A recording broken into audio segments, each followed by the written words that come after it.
the number one person on that depth chart. It happened. Thank you very much. So glad they're listening to the show. Appreciate y'all. Best was the defensive ends, Kyle Kennard. It really was the defensive line, defense as a whole. And then better, you need Lenore Sellers to just continue to make strides, get a little bit better each and every week, take the strides. That was my good, better, best yesterday as we started that. We'll try and get back into that a little bit. But kind of looking back now at the game, had a chance to kind of get over the good feelings, the good vibes, the initial excitement, Preston. And we'll spend the next 2 hours. JC Shurburtt will join us in the next hour. We'll get his take. But now that we've had kind of a day to process, to talk, to be at the water cooler, I'll say final thoughts, but we'll spend this hour kind of on the final thoughts. Yeah, so we got to, again, final thoughts, bask in the glory. Next week is coming, so this is our last chance to really rub it in.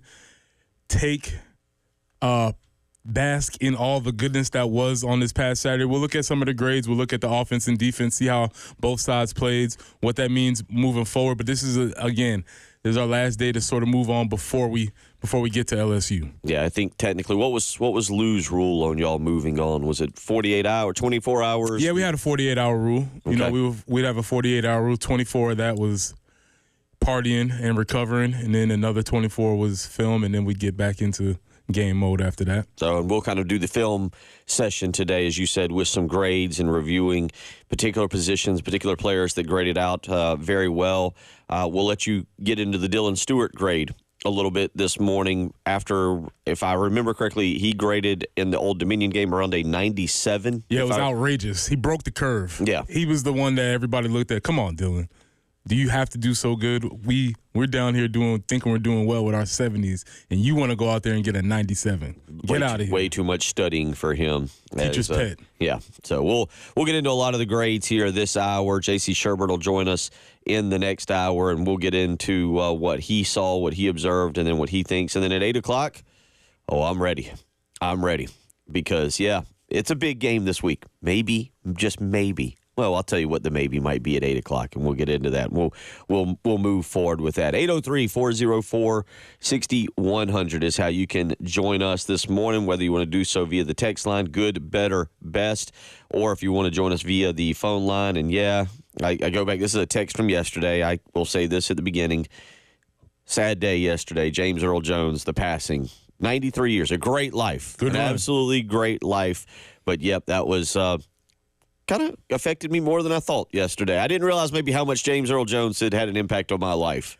Well, I'm glad it affected you because my brain is infected because immediately I thought start bench cut. Ooh. Star Wars, Sandlot, Field of Dreams. Huh? Mufasa. Coming Lion to King, America. Like, coming that's to where I go. America. I thought a little start bench cut. That's all I'm saying. That's all. So my brain is infected by radio, my morning radio, because immediately I saw this and little start bench cut action. I mean, if we want to throw it out there, I think there's something there for it. I'm okay with that. Right. Yeah, because I kind of, like I just said, Mufasa and Lion King. As you go through James Earl Jones, you're like, wait, for us, both 42, and man, he had an impact on my life. Like he was that voice, everything. He was something else, and 93 is that is a life to be celebrated. Solid run, Jen. I was just going to say, is it wrong to say I've never seen Lion King? Ooh, okay. That might be That's a revelation. Football, Jennifer. I know, right? That's a revelation. Jennifer. Okay.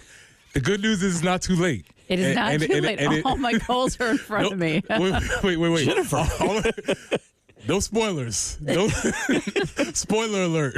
Mufasa, spoiler alert. I just want to say that I should be and am the worst one here with movies, and in one sentence you might have overtaken me, and I know that you've seen and are much more familiar because I've seen bits and pieces of Coming to America, but I've never from start to finish. Oh wow. Let's just do this then. Hey, Jen's never seen Lion King, Bill's never seen Coming to America, Preston's never seen Star Wars. Let's just do it. Okay, let's just put it all out on the table, team. Let's do it. I haven't seen Star Wars. We're here. Star bench cut. James Earl Jones. Which one haven't you seen?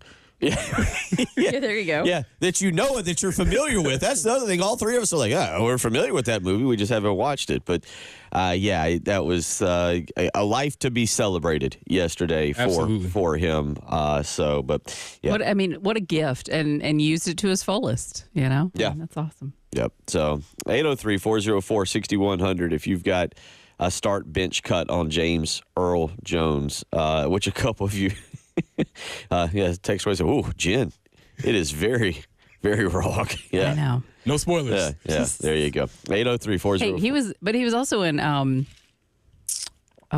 Big Bang Theory. He was. Remember? He did that little. He made some appearances. That was kind of fun. Made some appearances. As a crazy guy. All right. So, yep. Texter weighs in. Best defense, better running game. Good. Mazio Bennett.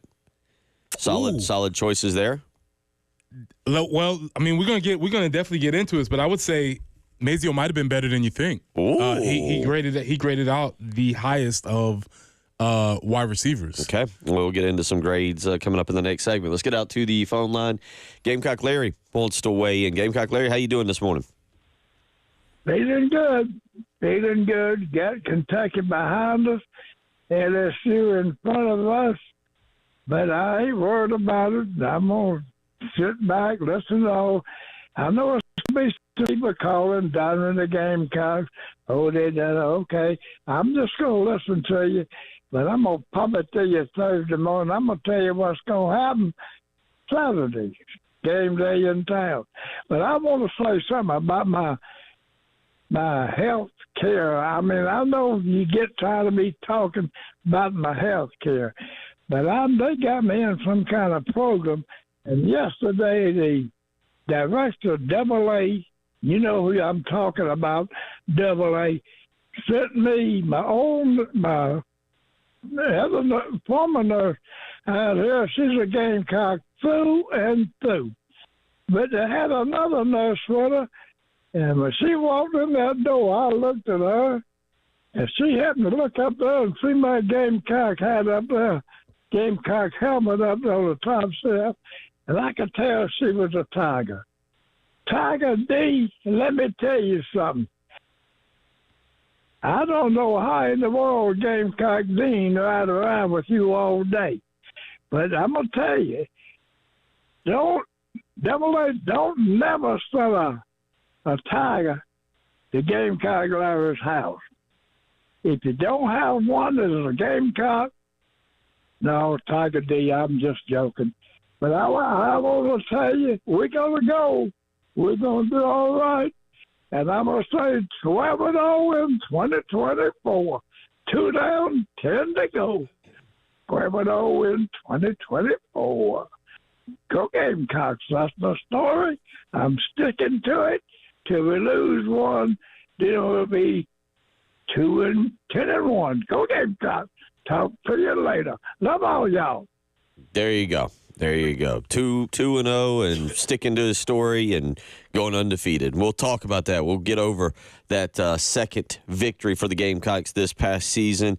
We'll get some grades when we come back. You're listening to Preston Thorne, Bill Gunner, Jen Jensen. It is the early game.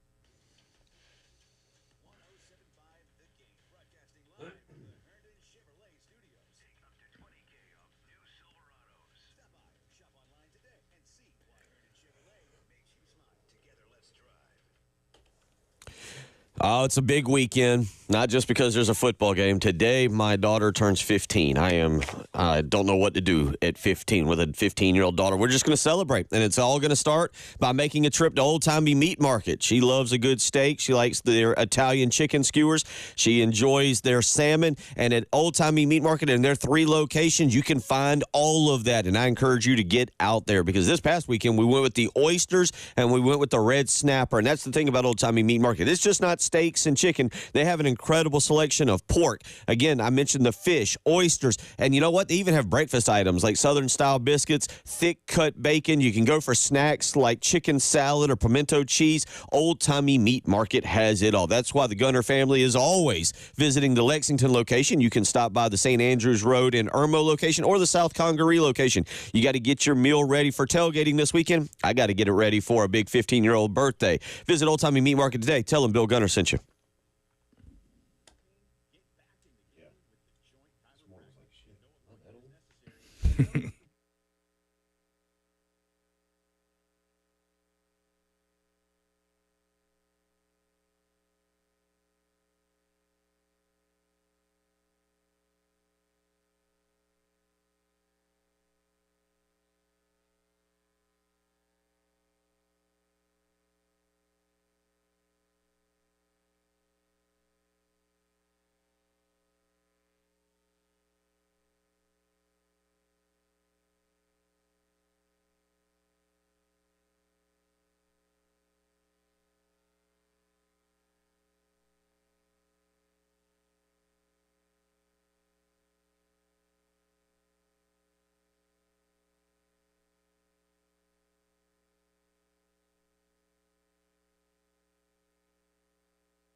Nothing really to speak of out there on the highways this morning. It looks pretty clear. Not getting any reports of any accidents at this time. So wonderful news there. Warm and sunny today and a high of 87, 84 tomorrow, and then low 80s for the rest of the week. Could see some afternoon or evening showers on Thursday, some rounds of rain on Friday, and yes, a chance for some scattered storms on Saturday. So let's keep hoping that we can kind of push that weather system out of here. Right now, it's actually feeling very fall-like. It is 58 on the early game.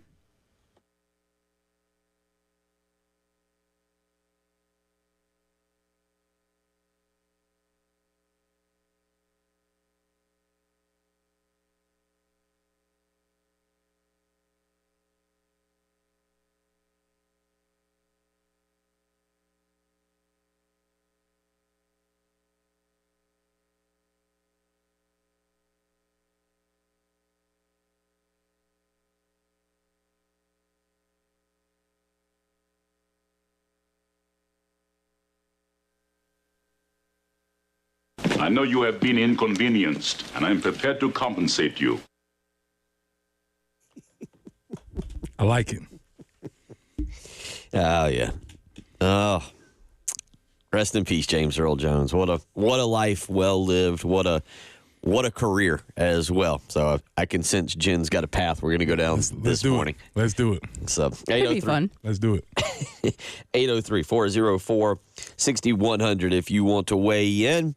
Tuesday means that it's time to do a few grades, Preston Thorne. We'll start just where we kind of left off there. I'll give you another real quick. Good, better, best. Ethan weighs in. Mazio's dance moves. Good. Nice celebration. Big time celebration. Better, pocket awareness. Scary seeing Lenoris blindsided a couple times. And then best, seeing that one Kentucky fan in the student section all alone as time is running down. Yeah, we'll have a segment coming up in the 6:45 segment. Kentucky fans are broke. They are broken. We've gone behind enemy lines, and we've listened to the early game of Kentucky.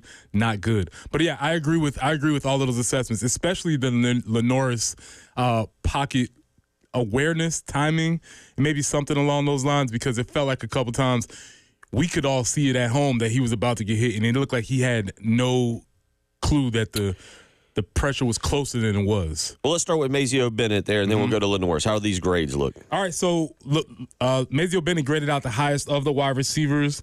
And just really quickly, as I say the grades, I want to make sure we have the scale for the grades. So what you'll hear is a lot of grades in the from 60 to 69 is a backup, 70 to 84 is a starter, 85 to 89 is a Pro Bowler. So those are where we want to get these grades. Now, for these grades, I think these grades are representative of what the offense did, because the offense was not great by any stretch of the imagination, but it was better than it was on Saturday. And so Mazio Bennett graded out with a 68.5, which is very close to what PFF describes as a starter. And he had the highest grade amongst wide receivers. The second highest grade, and I'm counting him as a wide receiver, was Michael Smith at 68.6. Now, both of those guys really close to being what's considered a starter, what's an acceptable. You can win games with guys that are grading in those range. The most notable thing to me is that the two highest people that graded out in his positions were freshmen. I think, to me, that's the most notable about the wide receiver position. You included wide receivers and tight ends when you said so. Well, wide receivers and tight ends in that. I got Michael Smith with the wide receivers, Brady Hunt with the tight ends. Okay, all right. So with the O-line. So let's go now to. Let's start with Lenoris Sellers there, because as we said, yeah, there was some issues. I know the question became, we touched on it a little bit yesterday, the goggles, if you will, if the sides were affecting his peripheral vision. Yeah, I don't know. I'm assuming he played with goggles his whole career. I would say too. So I don't know if he's changed or if something's happening. I guess that is a conversation that I'm sure that they're having. I would assume that he feels most comfortable in those goggles, because nobody would wear goggles if they didn't have to, right? You would assume. Yeah, yes. I would assume. I'm very lucky, very blessed. I've never had to wear, I've got good vision, so I've never had to have contacts, and I don't know the pain that people go through putting those in, taking them out, how it affects you. I was never able to do it. I was never, it was just, I just was not good at being able to do it, so I just suffered with not having great vision in my left eye. And I'm just saying, as a young man, if you could wear contacts instead of goggles, I'm sure he would have made that choice.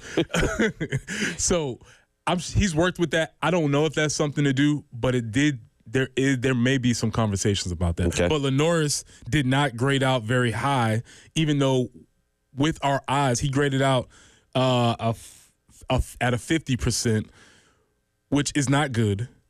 But when you watch the game, you did see things that were improved in his playmaking, and he handled the game in enough ways to win a lot of games, I think, for South Carolina. Okay. All right. So then that brings us to what I think is the position everybody wants to talk about every week. Of course. And which is so weird. It's just because of the years that have gone by and the struggles that have been there. And I understand that. And so what did we have? Do you have last week's grades real quick? Do you have those? I don't have those with me. Okay, so what do we have for this week? So I think the most interesting thing about the grades this week was who graded out the highest. Torricelli Simpkins graded out the highest at a 66, And right behind him was Rashawn Lee. Torricelli had 66.4. Rashawn All right, wait a minute. Go back. 66.3. So we've got the scale again, 66.3 when you say that's the highest. That's the highest. That by Pro Football Focus is what somebody who is considered a backup would grade. So 60 to 69 is a backup, 70 to 84 is a starter, and 85 to 89 is a Pro Bowl elite. So again, the grades not great by the scale, but however, rapidly improving and getting better. The problem, though, is that as a unit, they graded out as a 56. And so you had these very highest grades at 66 with Torricelli, Simpkins, and Rashawn Lee. But then at the bottom half, Casey Henry, Josiah Thompson, and Tree Babalade did not play well. They graded below those levels, way below those levels. And so I imagine if you went through and watched the film, you would see a lot of imbalance in one side playing particularly well and the other side not playing well. Now, wait a minute. Here's what's interesting when you said that. So Tree Babalade played, according to thebigspur.com, Tree Babalade played 2 plays in that game. And he didn't play well on them. In 2 plays, he struggled. Marky Anderson played 2 plays, by the way. Travon Ball played 6. You mentioned Torricelli. He played 53 plays. Who was the other one you said that played well? Oh, that struggled, Casey Henry. Casey Henry played 54 plays. Did not play well, and Josiah Thompson did not play well either. Thompson played 54 plays. Yeah, so you had essentially half of the line playing well, executing their assignments, the other half not playing well. And so that's something that's going to have to come along. That can be a glass half full, half empty deal for you. You know, if you say like, okay, if they did decent enough with these guys not playing well, can we bring that lower level up and get some improvement, get some marginal gains, and maybe get the whole offensive line better? I don't know. But 2 guys played really well. Two dudes did not play really well. Okay. For the offensive line. So I do think there's some analysis that needs to be had about who's playing well and what's happening with the offensive line. Casey Henry is a very interesting one there because there's been so much talk about him, and then obviously his injury last year and what we thought it did to the offensive line. It was almost like, oh, Casey Henry got hurt. That's part of the reason the line started to struggle. And that's why I asked you, I don't know what his grade was from the previous week, but I don't think it was particularly good either. It wasn't. And now you start to look at it, and it's a 2-game sample. We just start to go, okay, what is it with that right tackle position that might need to be fixed? Yeah, that's something that you need to look at. Again, it's really interesting to see how this is shaping, and I haven't looked at the new depth chart to see where Tree Babalade is, because he was somebody who was with a lot of hype last season, and I would have expected that person to have cracked the starting lineup this year, and he's not in there. And I wonder if there is some conversations happening around Kaysen because he's not playing well. How long do you give him to not play well? What's the developmental timeline on that? I think there are some questions that need to be asked about that. 803-404-6100. Let's go back here. You mentioned the tight ends and the wide receivers. Oh, and I'm sorry to cut you off. On top of that, Brady Hunt, who was brought in to be a blocker, did not play well. 16 snaps for him. Did not play well in. Yeah, that's one a little bit. I'm a little surprised by his performance so far. I thought he'd have a little bit bigger impact. He did have the touchdown catch that got waved off on the special teams on the fake field goal against Old Dominion. It looks like, though, just going by the snap count, Joshua Simon played 44 snaps against Kentucky. Michael Smith got 22. Brady Hunt got just 16. Connor Cox got in at the very end for 2 snaps. But it's looking like it's a Joshua Simon, Michael Smith thing where that freshman has come in and passed the transfer. Yeah, it does, because it looks like what it seems to me is that you have Michael Smith, who's more of the pass-catching skill set, and Josh Simon, who's doing more of the blocking things. Both, by the way, struggled in blocking, I think. Yeah, and that leaves Brady Hunt the odd man out, it seems like. Wide receivers, going back real quick in terms of snap counts, Jared Brown playing 45 snaps. You had Vandravius Jacobs next on the list at 29. Delvon Campbell getting 20 snaps. Mazio Bennett, 19. Nick Harbor got 8. Gage Larvindane got 7. Peyton Mangrum got 8. But if you're starting to look at your wide receivers, it looks like it's a 4-man group of Jared Brown, Vandravius Jacobs, Delvon Campbell, and Mazio Bennett. That sounds about right. And looking at their numbers, and it's really difficult because it's a self-fulfilling deal where you don't get a lot of snaps, and then let's just say if you only get 4 snaps and you just happen to not play well in 2 of those snaps, the coach yanks you grade out of 50, then people like us look at their grades and you're like, oh, he owes 50%. He shouldn't be playing. And then it kind of becomes this ongoing thing. So a lot of times with more reps, you can end up playing better. So you have to take all of this into consideration when you're looking at these grades. 803-404-6100. We'll flip over. We'll talk a little bit about the defense when we come back. There's some offensive grades. What do you take away from that real quick? What I take away is that the offensive line has room for improvement, and I think that is a positive thing. That right tackle is something to keep an eye on. Yeah, I agree. I think that's what I take away from that. 803-404-6100. You're listening to the early game.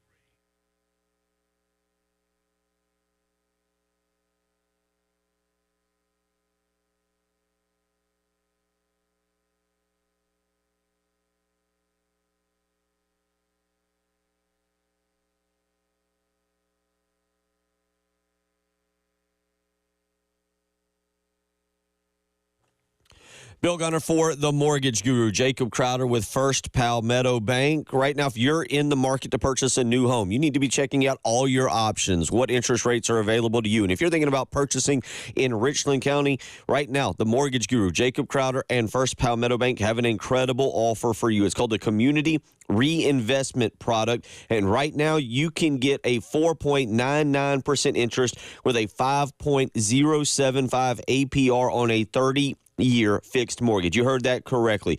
That's right. First Palmetto Bank is offering 100% purchase loans at 4.99% on a 30-year fixed mortgage. No points, no mortgage insurance, no gimmicks, just lower payments. Call the Mortgage Guru, Jacob Crowder, today to learn more about this. 803-719-1005. Again, that's 803-719-1005. Call the Mortgage Guru today. Tell him Bill Gunner sent you.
One accident that we want to make you aware of, and that's Two Notch Road near Highway 6. So right there at Paps Drive. No other accidents to report at this time, and looking pretty nice for today. 87 for our high.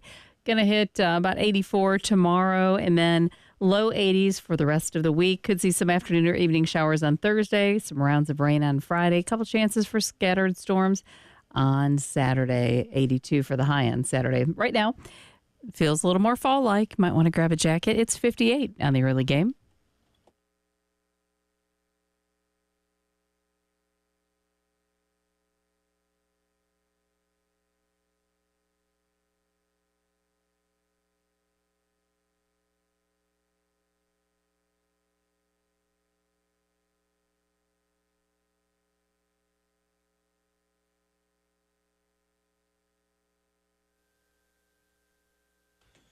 You have disgraced yourself, and you must be punished.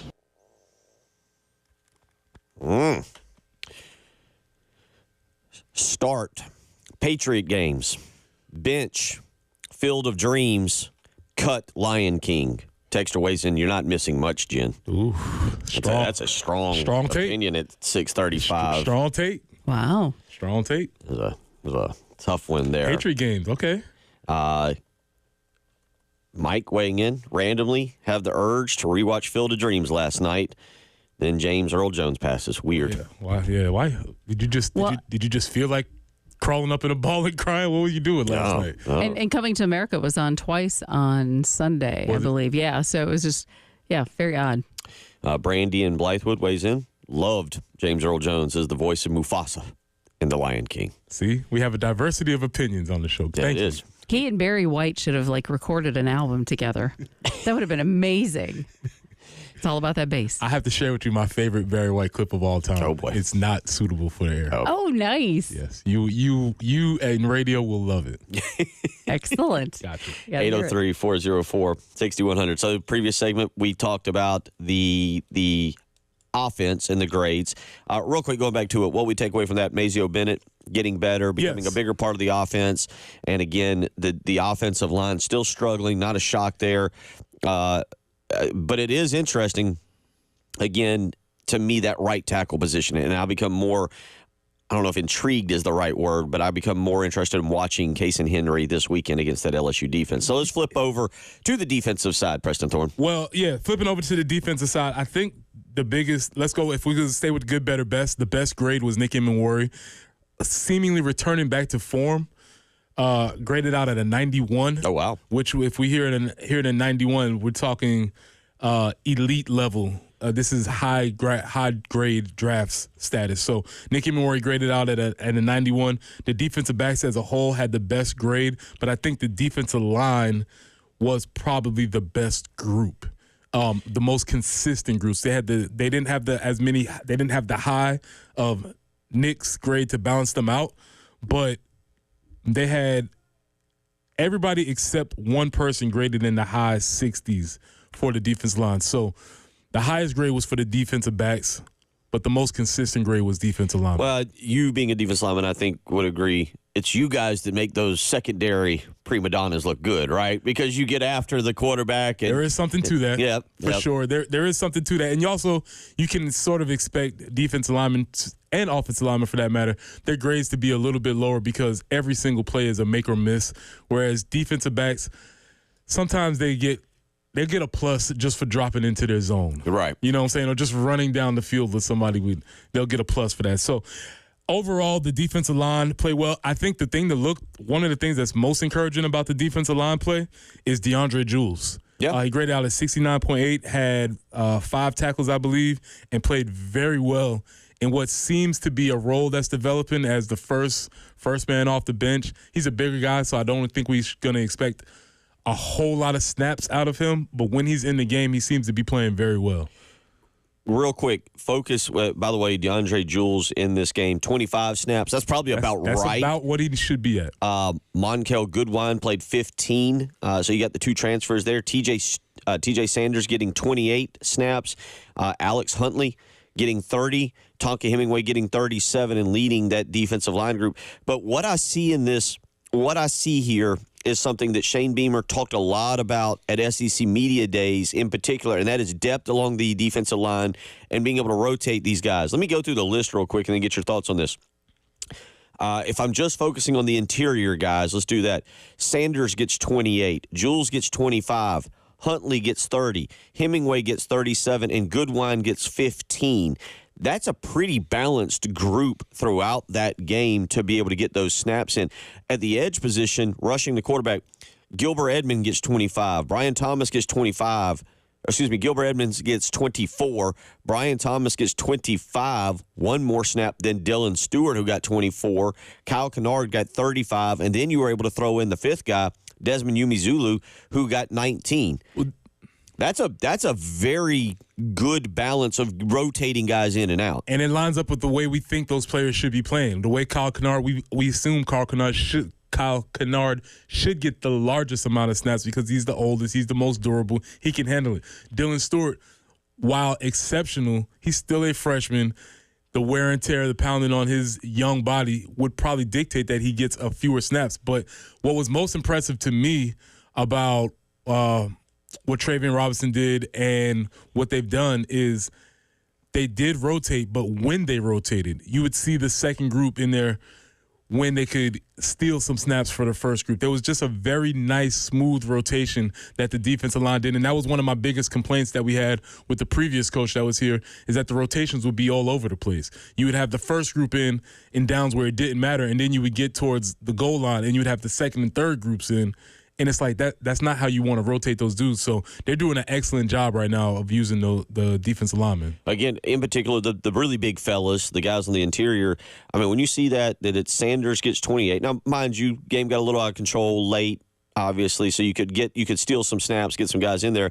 But, I mean, again, 28, 30, 25, 37 for Hemingway, and even getting Monkel Goodwine, the Alabama transfer, in there for 15, like you said, to get some snaps. Travian Robertson doing a really good job with that group. And what that does is that keeps everybody invested. Now throughout this week, if I know that there's a possibility I might get 20 to 30 snaps, I'm locked in all week because I could be the person that changes the game, or I could be the person, even if Bill is the starter, even if Bill is the number one guy who's going to get 40 snaps, I know that my 20 snaps could really matter. Right. And so I'm invested, and that just makes the whole unit stronger as a whole group. Let's go to the linebackers for a second. Let me give you the breakdown on snaps here.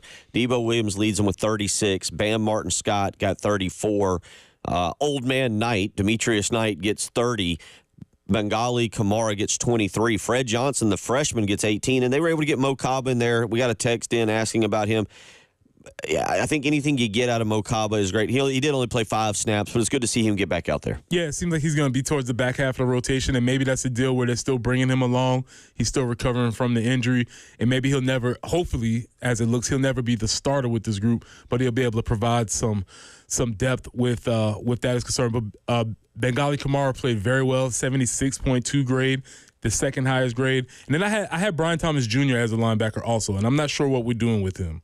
Are we playing him at linebacker? Is he a defense? What are we doing? I'd say an edge. He's listed with that guy? edge. Yeah. Okay, so if wherever you wanted to put him, he graded out at an 80.8. Oh, wow. And played very, very well. So you saw Clayton sort of rotating between a 3-3-5 and a 4-2-5, and that's where I think Brian Thomas Jr. gets a lot of his reps, and he played really, really well. Going to the secondary here for a second, you mentioned them as a group. They get a lot of – they graded the highest, I think you said, as a group. When you get a blowout like this, you're able to play a lot of young players. Jalewis Solomon gets 11 snaps. And I'm going through the young players first. Kelvin Hunter, a freshman. Jalewis Solomon, a freshman. Even David Busey, a freshman. Busey gets 7 snaps.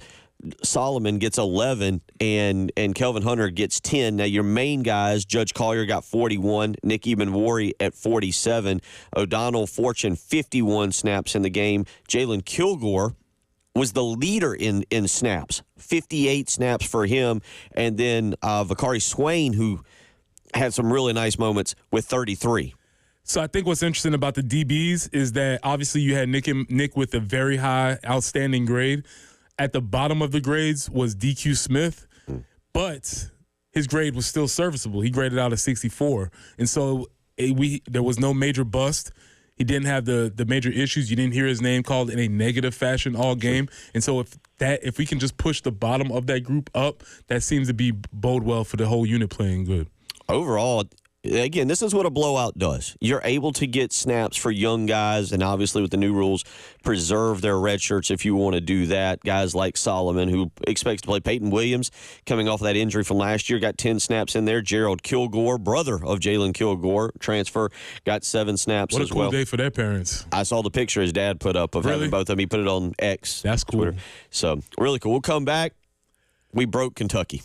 We did it. We broke Kentucky. We did it. We'll let you hear what we're talking about. You're listening to the early game.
One more hour, and then we move past Kentucky.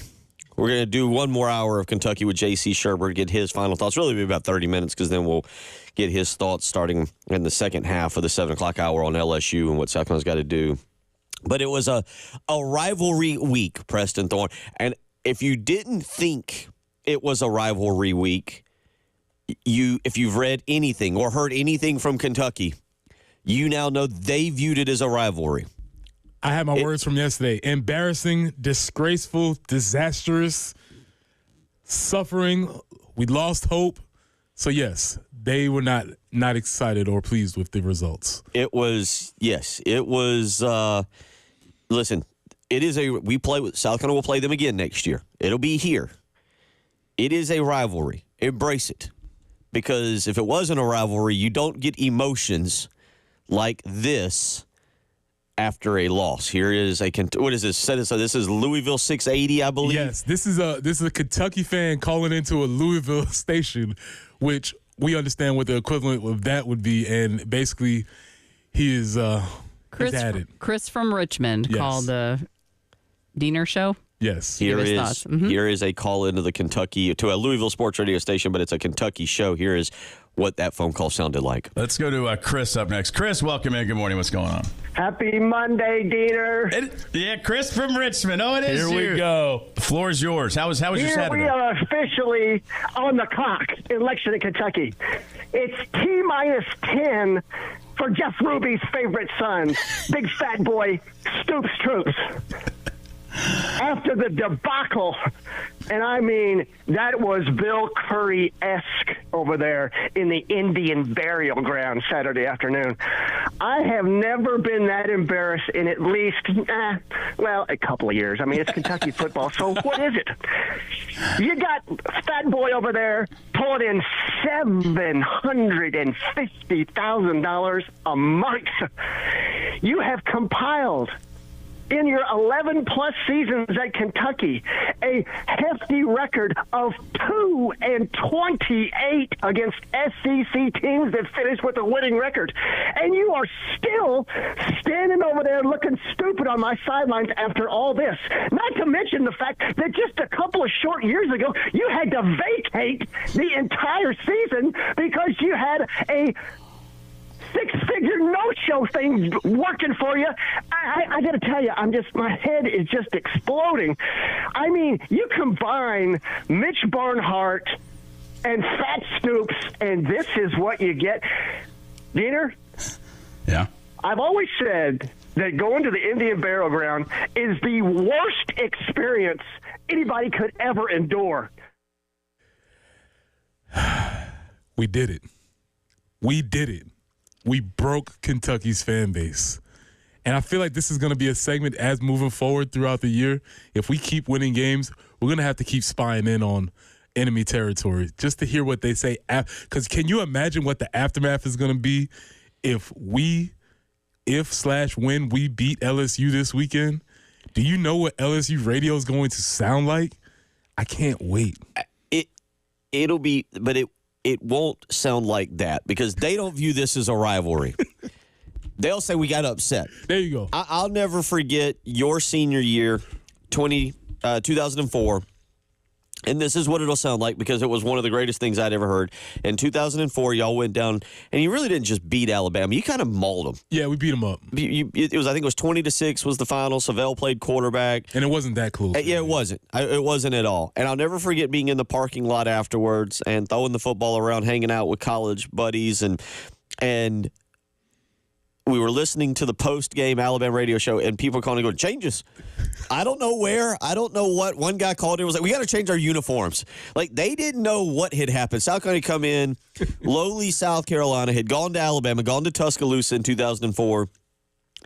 And for the record, it was the second straight victory over because you'd clipped them, I think, 2 years prior or in 2001. Yep. There. You lost them in 2000 in actually a pretty good game. But yeah, they were, and that's how LSU will sound because LSU can't wrap their mind around losing to South. Kentucky, on the other hand, looks at this game now. I mean, I'm serious about this next year. Whenever they release the schedule, don't circle that Saturday. Circle Monday through Sunday. It will be rivalry week that this thing is, and I enjoy it. I love it. South doesn't have a true rivalry in the SEC. We've tried to manufacture stuff. We've played Georgia for a long time, even prior to the SEC. We've played Tennessee's been a lot of fun. We tried to make Florida be our rival because of Spurrier. Kentucky's legitimately their fan base doesn't like us. We don't like them. There's anger when you lose. Yeah, I mean, what a quality call. You start bringing up how much money the coach is making. You start giving up obscure stats, 2-28 against SEC teams who finished with a winning record. Oh, man, we did it. We finally broke somebody, and we are on top of the rivalry, which we told y'all this was something that we had to get done because I do fear that if that game would have went the other way. It'd be us. It'd be us. The poor Gamecock Larry would have been predicting 1-11 until proven otherwise. It would have been ugly. Yeah, it would have been rough. It would have been ugly, and we'll move past that to the big one this week against LSU, where South Carolina looks to snap a losing streak against the Tigers there. But congratulations, good job, everybody. We did it. Now that I think about it, I have to search. I don't know if I've seen a text from Kentucky Joe. Hope you're all right out there, sir. Also, yeah, what? Why did he keep referring to it as the Indian burial ground? Yeah, I need to do some deep dive on what that's all about. We'll get into it. I'll get to some more of these James Earl Jones start bench cuts as well. Hour 2 on the way.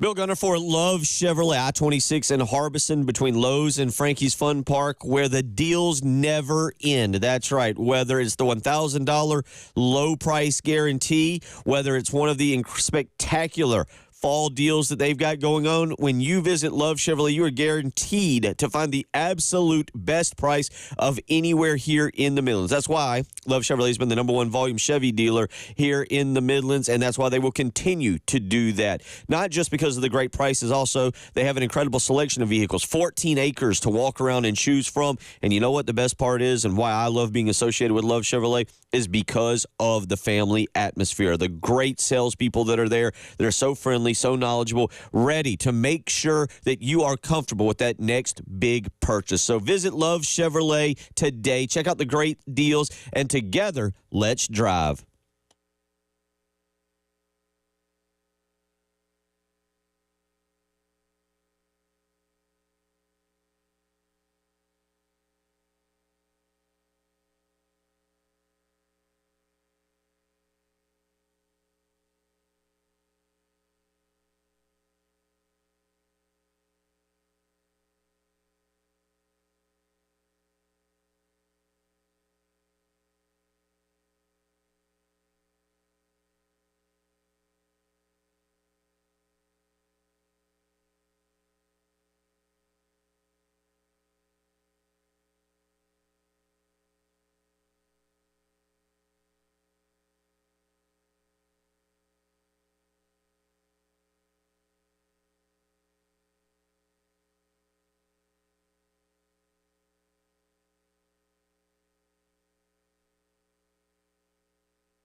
And out there on the highways this morning, we do have a report of a tie-up 2-notch road near South Lake Drive. It's right there at Paps Drive. Aside from that, things actually pretty good for your Tuesday morning. 87 will be our high today, warm and sunny. 84, some clouds tomorrow. And then on Thursday, we see some afternoon or evening showers and a high of 80. It's basically that tropical storm Francine, who is going to be pushing a little bit of moisture into the area for the later part of the week and perhaps into this weekend. But right now, it's 58 on the early game.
You want to go along with it?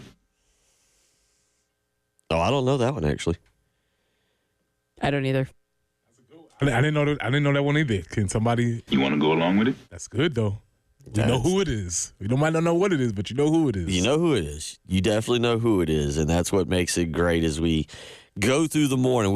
This will be it. We'll put the bow on the Kentucky game this hour. We'll move on, put the bow on it, and look now to LSU. But we've also done some celebrating of the life of James Earl Jones. Passes away yesterday afternoon, 93 years of age, an incredible life lived there by James Earl Jones, and something to actually celebrate. I hate to say it's not mourn, but celebrate the life of James Earl Jones and so many great movies that he was in. Broadway was incredible. I was reading about some of the Broadway stuff he did. So absolutely incredible life, and to live to 93. And as Jen pointed out, all those great things. Oh, and he was in Big Bang Theory a couple times as well. Crowning a chief. He was on Sesame Street, too. He's going to be everywhere, man. There you go. Joining us now, as he does each and every Tuesday, JC, we've done a little bench cut start here this morning with James Earl Jones movies. I don't know what your James Earl Jones references are, but I'll give you David weighs in. He says Star Wars trilogy, bench, Sandlot, cut, Coming to America. Okay. That's a tough one. That's tough. I'll give you one more here, and then we'll go to JC and get his pick on these. Chris weighs in start Star Wars, bench Coming to America, cut Lion King. Oof. Tough. You got an opinion?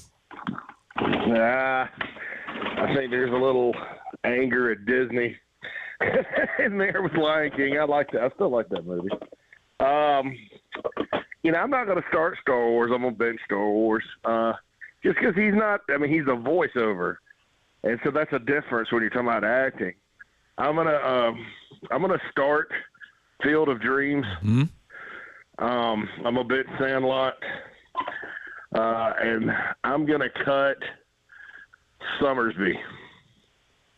Okay. Y'all don't know what Summersby is it? No. Oh, no. You missed the first hour where Jen admitted she's never seen Lion King. Preston's never seen Star Wars, and I've never really seen Coming to America. Oh, Coming to America's good, man. Yeah. It's really good. And then now the sequel terrible. is a little bit. He's in the sequel too. I mean, I made that cool, but it's only for like people that like the movie because it's just like a bunch of callbacks. Yeah, like a bunch of like gags and stuff. It was good. The end is fantastic because my favorite band ever performs at the end. But Y'all will have to see the movie to figure that one out. JC with the teaser. Yeah, okay. Pretty good. Good job. Yeah, I don't even know if I can say the name of the band on the air, so I'm just gonna. Yeah. Let's Our research artist out there. Yeah. You know? Yeah. Well, that's it. Keep sending those in. Todd weighs in. James Earl Jones was great in the Field of Dreams, and then adds a Roll Tide. And yep, we'll continue that. Richard says, "How can you cut Coming to America and Lion King? He should be banned from the text line." Strong take. There's a lot of opinions. So, I like it. 803-404-6100. Keep sending those in on your James Earl Jones start bench cut. But, JC, let's go back. Like I said, we're going to do about 30 minutes here, go over some grades, and then we'll move on to LSU week. But you look back last week, 31-6, a very strong defensive performance. Offensively, let's start with kind of the negative. Preston gave out the grades earlier. And, Preston, let's go back through that offensive line grades, if you don't mind, and get JC's take on this. Give those again and let JC hear them. Okay, let's just go from the top. Torricelli Simpkins graded out the highest with a 66.4. Vashawn Lee was 66.3. Josiah Thompson was on the lower side with 49.9. Kason Henry with 42.6. And then those were the players who played the majority of snaps. Yeah. Then you had players who played fewer snaps. But those were the main ones that we were looking at. Your thoughts on that offensive line performance, improvements, what you take away from that? For Kason Henry, I'd have to go back and look. It didn't seem to me like the right side was getting beat. I mean, they Kentucky in the start of the second half when they were seemed like they were blitzing a lot, and Greg McElroy made the comment on the air that Kentucky does not blitz a lot. They just don't. They kind of try to get pressure with what they have, and that may have caught everybody off guard. I'm not even sure that was a tackle there, so I don't know with Henry. I mean, I thought it was kind of a good thing. I didn't really notice him. When you don't notice an offensive line, you think things are okay. Now, Torricelli Simpkins had some noticeable plays. The touchdown that Rocket Sanders scored late in the game. Torricelli pulled and took that Kentucky guy out and made a nice hole. I mean, it was a beautiful block. I know Josiah was kind of up and down. It was not what I would call a fantastic day for the offensive line, just in general. But you have to understand, Kentucky, they still have a great defensive line. I mean, those guys – all individually, there's a lot of them that are going to play in the NFL. So it's especially Deion Walker. So I thought they were improved. You go into that game with a picture in your mind, if they struggled a lot, that Lenore Sellers is going to be running for his life the entire time, and he wasn't. So I thought that, Kentucky won some battles. Carolina won some battles, and you move on. You got to keep getting better there. But it's I don't know. The only one that kind of raises a little bit of a question for me, Preston, would be that Kason Henry. I just don't. Maybe he did, and I just didn't notice it. But I'll have to go back and look. Well, no, JC, I actually agree with you. I didn't. The way that number didn't match up with what I saw with my eyes. I think you put it perfectly. I didn't notice Kason, which is a good thing. It didn't seem like there was egregiously missing blocks. So that number feels a little bit lower than my eyes tell, but we're just giving out the grades. Oh, yeah, definitely, man.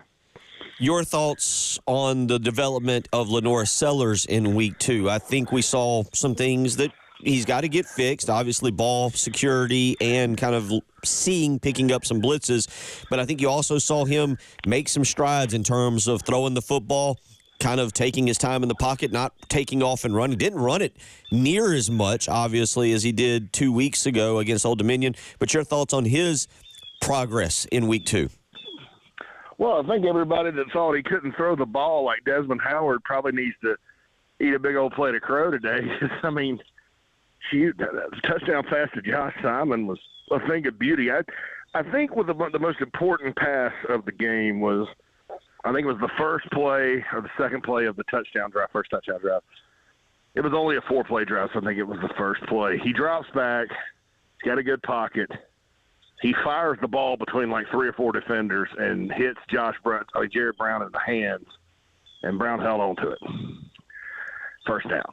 So that, guys, to me, it kind of like a light bulb went on. I can do this. I can do this at this level. That was because That was all arm talent, and thank you, Jared Brown, for holding on to the football, because it was a bullet, and there was traffic. I thought that was one of the most impressive throws of the day. It was kind of the first one, and I think it really got him going, and so then all of a sudden they score the next 3 plays.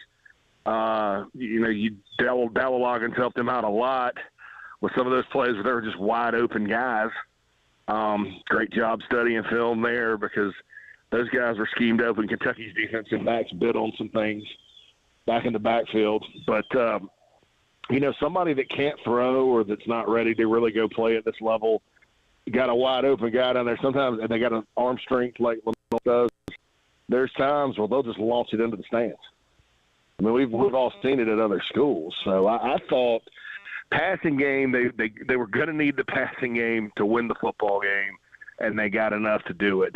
And then the run came out late. But I thought another jump was made, just like the offensive line. Lenoris made another jump this week, and I think showed that you better decide, defend the pass if you're playing South Carolina, because they are dangerous. They can complete passes. They do have that in their playbook, and I thought that was very encouraging.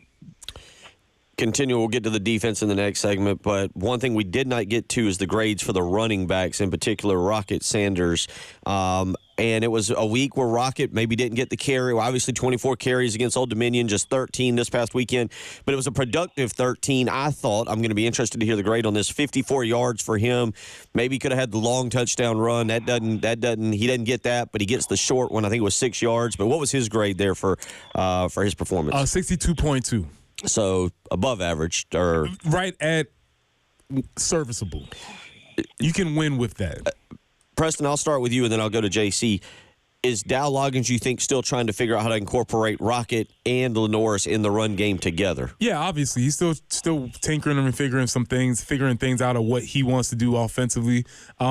Honestly, to me, with my eyes, and we'll go back to what I looked like I saw, it didn't feel like Rocket was as aggressive in his running this week as he was last week.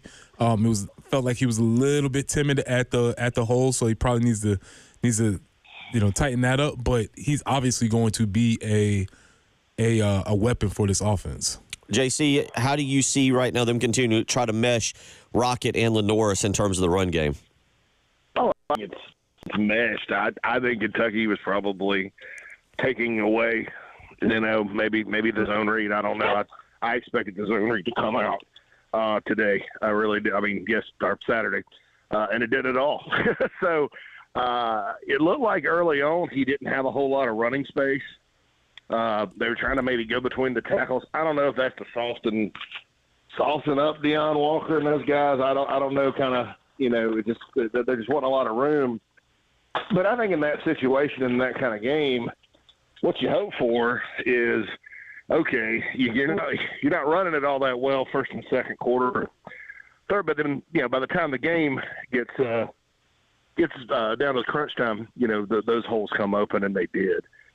I thought he played fine. I mean, it was good. He got the big run at the end and got in the end zone, and he has some unfortunate luck. He scored 5 touchdowns this year, fellas, but 3 have been called back. That's a great stat.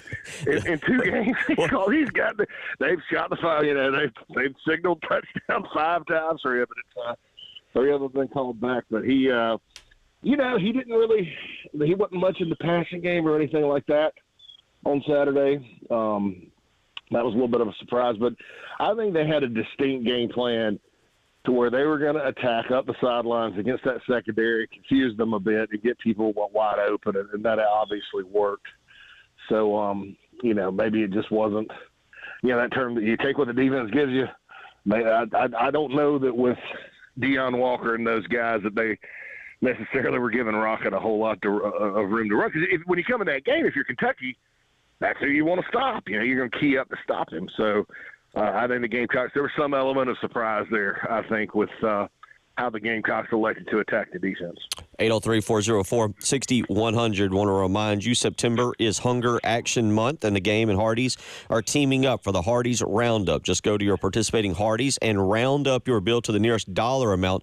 All donations go to the Harvest Hope Food Bank, and we will be out. I'll give you information. I will be at a Hardee's on Thursday from 3 to 6, so you can come out and join me in Blythewood, and we'll give you more information on that. But again, September is Hunger Action Month. The game and Hardee's teaming up for the Hardee's Roundup. Just go to your participating Hardee's and round up your bill to the nearest dollar amount. All donations go to the Harvest Hope Food Bank for students. We'll come back. We'll flip to the defensive side. We'll get JC's take on that, go back over the grades from hour one. You're listening to Preston Thorne, Bill Gunner. She's Jen Jensen. JC Sherbert joining us as always on a Tuesday morning. It is the early game.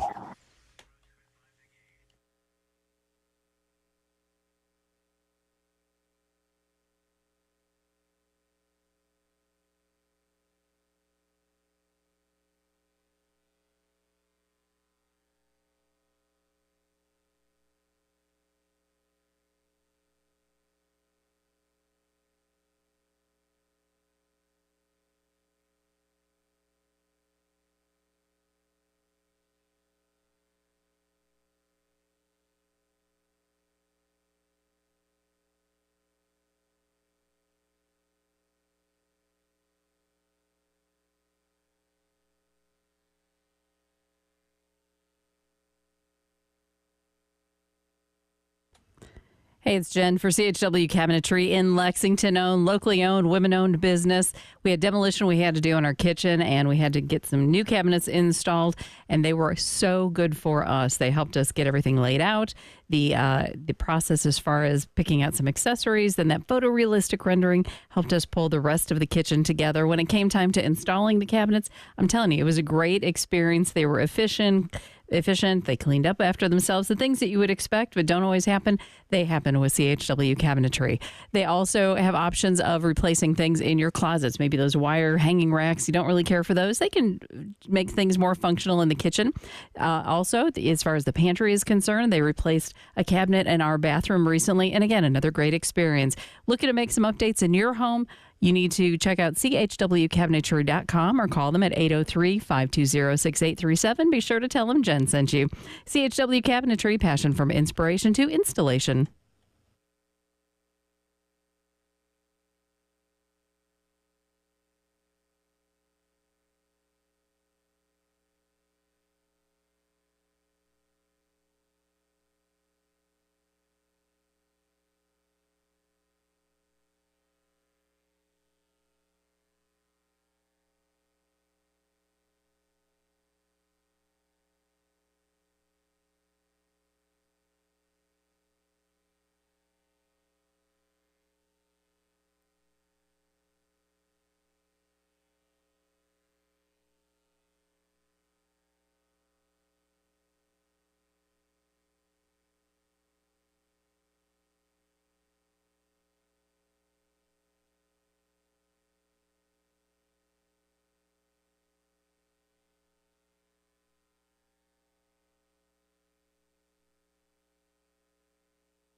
Hardscrabble Road at North Brickyard Road, an accident there. Also, Two-Notch at South Lake Drive right there at Paps Drive.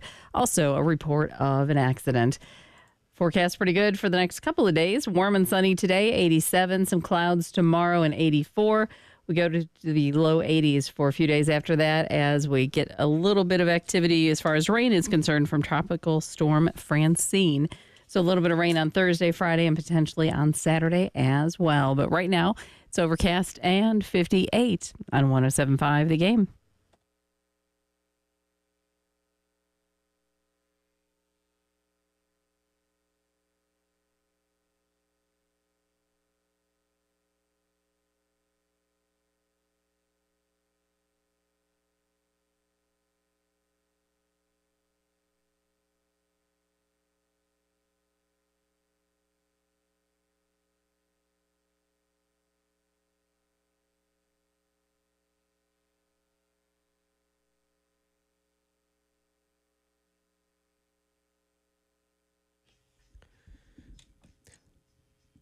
$7:20. Reminder, coming up today, 1 o'clock right here on 107.5 The Game. You can hear the Shane Beamer press conference. You can also catch that on 100.3 The Game in Myrtle Beach.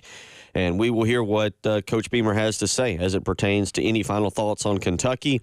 And then looking ahead to LSU, we'll get an update on these injury reports that I believe the first one has to be out tomorrow for South Carolina. And then the final one, I believe, is about 11 a.m. or 90 minutes, 10:30 a.m. on Saturday right before kickoff. By the way, if you didn't see yesterday, and we'll talk more about this coming up in the next hour as well, but game day will be at Carolina Park from 9 to 11 on Saturday morning, and then at 11 they're going to shift and move inside the stadium.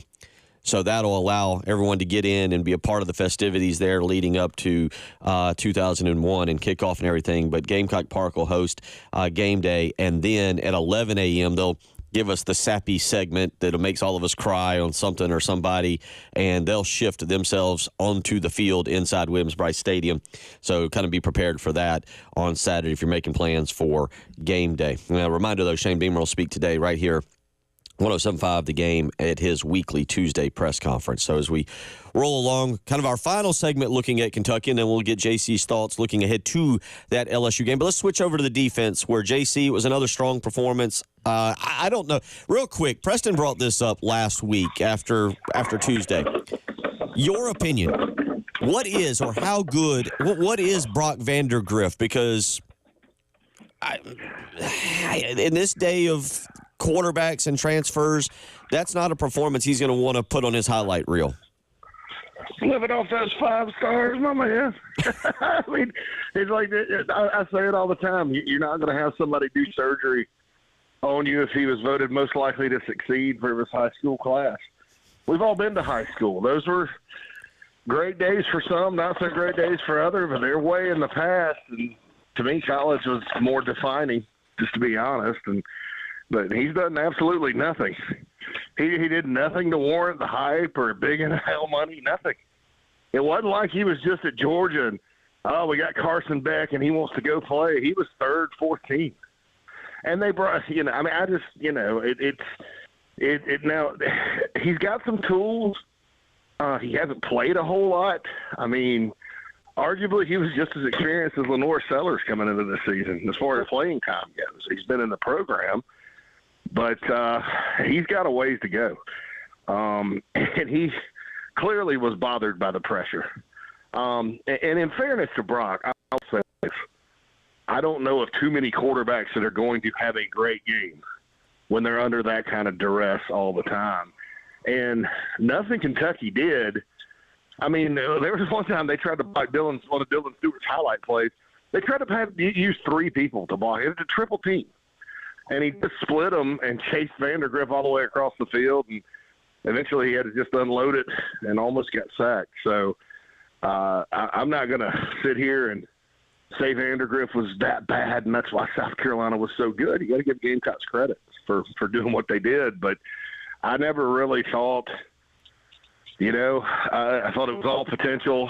And it didn't really surprise me that he wasn't super duper.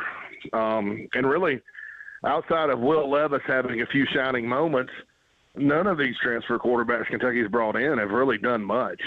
Devin Leary got worse, and I think a lot of it, has to do with what they try to do on offense and sort of the slower pace of play and all that. But, the good job by the Gamecocks making it look ugly for him. And, certainly I don't think right now he's done really nothing to earn any kind of, praise. So far the kid from Vandy looks a lot better, right? And he came from New Mexico State, not the mighty Georgia Bulldogs. So there's another talking point there. Don't worry where guys come from in the transfer portal, because it's not always accurate, that they're better just because they come from Georgia or a program like that.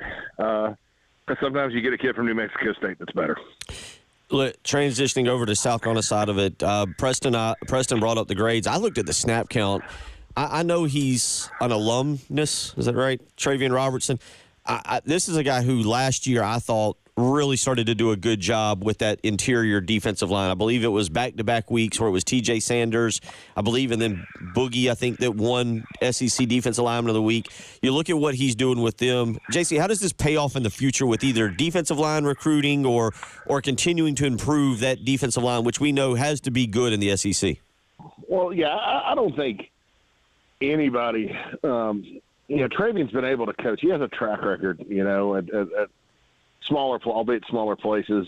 Georgia State. Jordan Strong played for him, led the country in sacks. Tulane, the year he was there, they went out and they actually beat Kansas State the year he was there out in Manhattan, Kansas, and their defensive front really dominated the game. It was 17-10. So he did a good job there. I think last season it maybe took a little bit. Number one, Carolina, and people have to keep in mind too, Travian's only coaching interior. Sterling Lucas has the edges, so you can't judge him on the whole D line. But South Carolina was just so lacking at edge. We didn't talk about it that much because the offensive line had all the injuries and stuff like that. But boy, you kind of look at it and you're like, man, that was a lean group and all that, and they're much better now. So that helps. But also, Travian didn't get here until June. And sometimes Preston can tell you this. If you change position coaches, sometimes it takes a little time, especially he has a completely different style of coaching than Jimmy Lindsey. And you have a bunch of guys that are older, Sanders, Hemingway, Huntley.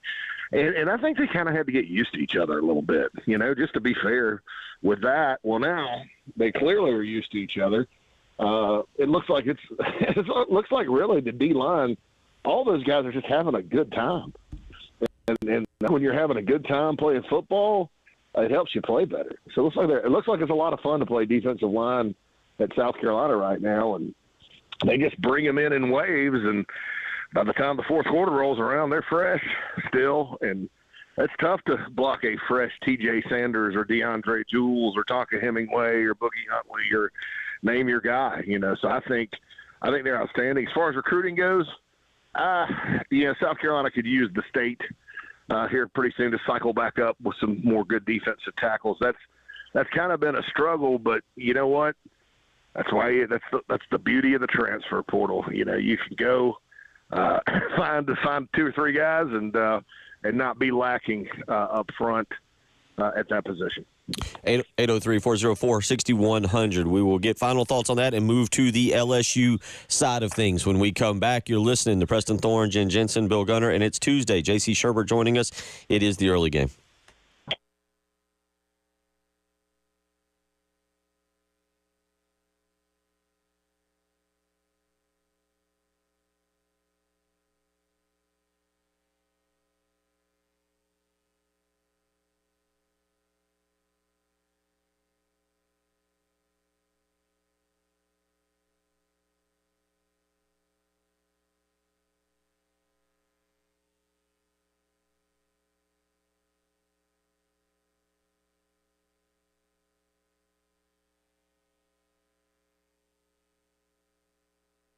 Bill Gunner for AAA Heating and Air. And I tell you what, AAA Heating and Air, Roy and Dana Finley, they're on a mission. Their mission is to actually find the oldest AC unit in the Midlands. That's right. Do you think it could be yours? If so, it could pay off. AAA Heating and Air's oldest AC contest is kicking off, and you have a chance to win a new HVAC system for your home. Just head over to their website, myoldAir.com, and complete the online entry form. AAA Heating and Air will draw a winner at random for every 100 entries. It really is that easy. Again, it is the attempt to find the oldest AC unit in the Midlands service area. And if you think it's yours, go over to their website, myoldAir.com, and complete the online entry form, and AAA Heating and Air will draw a winner at random for every 100 entries. Give them a phone call today, 803-677-1500. Tell them Bill Gunner sent you.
It's gotten a little busier out there for your Tuesday morning commute. Two Notch Road near Highway 6, that's getting cleaned up.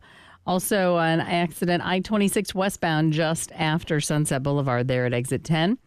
I-26 eastbound at Piney Grove Road.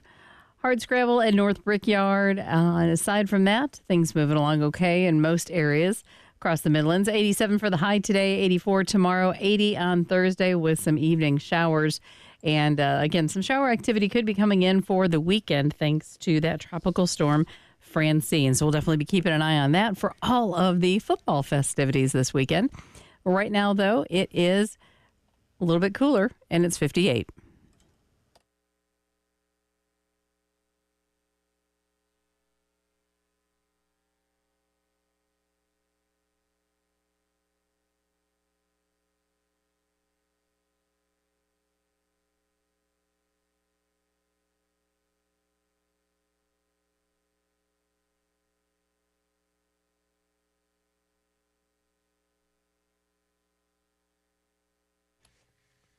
.34 as we roll along. Again, reminder, September is Hunger Action Month, the game and Hardee's, teaming up for the Hardee's Roundup. Just go to your participating Hardee's and round up your bill to the nearest dollar amount. And when you do that, all donations go to the Harvest Hope Food Bank. And I'll be at the Hardee's location, 100 Creech Road in Blythewood, Thursday from 3 p.m. to 6 p.m. You can come out and hang out, say hello. Again, it is the game and Hardee's teaming up for the Hardee's Roundup. Just go to your participating Hardee's and round up your bill to the nearest dollar amount. All donations go to the Harvest Hope Food Bank for students. You can come and visit me. I'll be out at 100 Creech Road in Blythewood Thursday from 3 p.m. to 6 p.m. Be out in Preston's neck of the woods enjoying some Hardee's food and hanging out. I remember when there was nothing but a Hardee's out in Blackwood. Now there's all kinds of things out there. It's pretty wild. So come on out and do it for a good cause. Again, all proceeds going to the Harvest Hope Food Bank for students. 803-404-6100, how you can weigh in if you want to text in this morning. All right, final thoughts kind of on Kentucky. JC, on a lighter note, we broke Kentucky. We broke them. We played some audio earlier. This is actually developed into a nice little rivalry, I think, between these two teams. And your thoughts if this is a series that the SEC works to keep together regardless of whatever the scheduling ends up being moving forward? I don't know about that. I think they're going to have to, because when you kind of break it all down, you know, and if they stick with 8 games and 1 permanent, then you know, there's really nobody else to play because Kentucky's rival within the conference is Tennessee. There's no way Tennessee's giving up that Vandy game as an annual game. And South Carolina, you know, if you had to say, it's probably Georgia. They played Georgia more than any other school besides Clemson. So, and Georgia's going to play Florida every year. So you kind of go down the list, and you're kind of left with South Carolina and Kentucky. So they're regardless of what anybody thinks, and I hope it's not. I think 3 straight. Stoops is now, if you don't count the vacated win. Now I'll count the vacated win because I don't like vacated wins. But he's 7-5 against the Gamecocks. That's sort of pedestrian, not a domination like it once was. And if you take away the vacated win, he's 6-5. There's no reason why South Carolina should not be Kentucky most years. And I think that as time moves on, you know, it's not going to be like when Stoops was there. So sort of like some other teams probably for the last 10 years have thought about South Carolina. It's not like it was when Spurrier was there. But I think the Gamecocks have the potential to get back to winning and being a pain-in-the-butt program in this league. I don't know that Kentucky's probably the 15th best job in the league out of 16, just ahead of Vandy. So I think they've seen their days, and so I would take the opposite opinion and say, Bill, I don't really see it being a rivalry here in the net, or a big, like a game that you circle, you know, over the course of the next 3 or 4 years. I think the two programs are on different trajectories at the moment. Moving ahead now to this week, we'll start on this. One of the key things will be Rocket Sanders this coming week and his performance. What do you think he's got to do, kind of both he and the offensive line? I'll start with you and then go to Preston on this.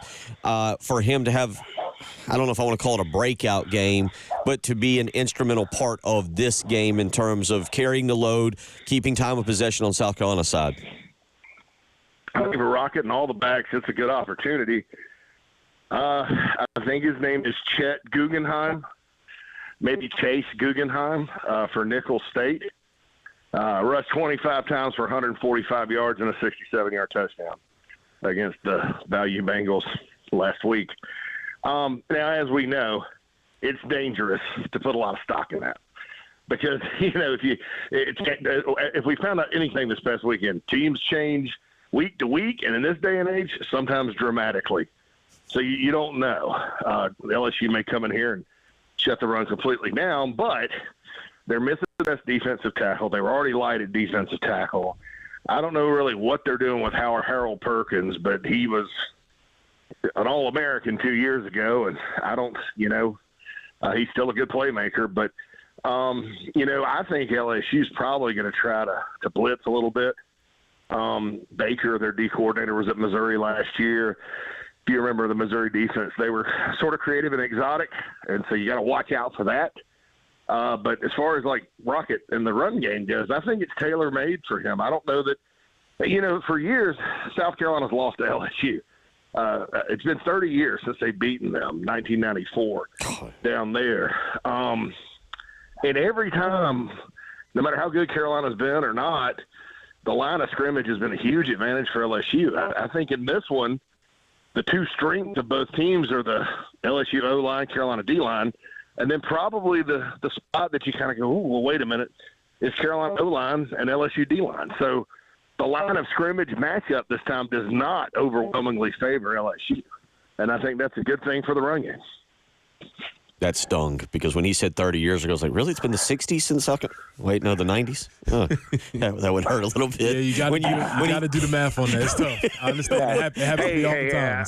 Hey, quickly on doing the math. I'm at my kid's high school football game Friday night, and they play "Living on a Prayer" by Bon Jovi. So I looked up when that song was released. Oh, boy. And it was 84. And so if you go back to 84 and then go back in time, and from that moment, if you're at a high school football game in 1984 and you went to the hit song from 44, it's like Bing Crosby singing, crooning. And I'm like, could you imagine being at a high school football game in 84 and hearing Bing Crosby? It wouldn't have happened. So that's why I think generation Gen X, I think we own the music, man, forever and ever. Yeah, literally, he was like 30 years ago. I was like, 60s? I was like, I think they've won. Wait, no, 94 is 30 years ago. I remember that. Hey, I wish it was the 90s, Bill. Boy, I'd love to go back. I remember that game, man. It's sad that it's 30 years ago, and I feel bad about myself now for remembering that. Preston, one thing, or Jace, I'll get Preston started on this. And you kind of alluded to it. This LSU team and this LSU program under Brian Kelly, Preston, doesn't seem to have that physical nature about them. And Jason, you just kind of alluded to that, but I'll start with Preston on that. Yeah, I mean, again, to build off what Shane talked about last week as far as lazy narratives, let's not do any lazy narratives and give LSU the program the credit for this LSU team, because I don't know if this LSU team is what we have come to know LSU to be as far as, defensive guys, being able to run, hit, and all that stuff. I don't know if that's been it. Obviously, last year, they couldn't stop anything last year on defense. Like, they wasted a Heisman Trophy year from a special player. And so I'm going to look into this a little bit more, but let's see what really is going on with LSU, because I'm not convinced that they are as good as we give the program LSU credit for. JC, do you see this with LSU? Is there something you've seen in the way Brian Kelly does things or recruiting that seems to change really what their program was the staple of their program?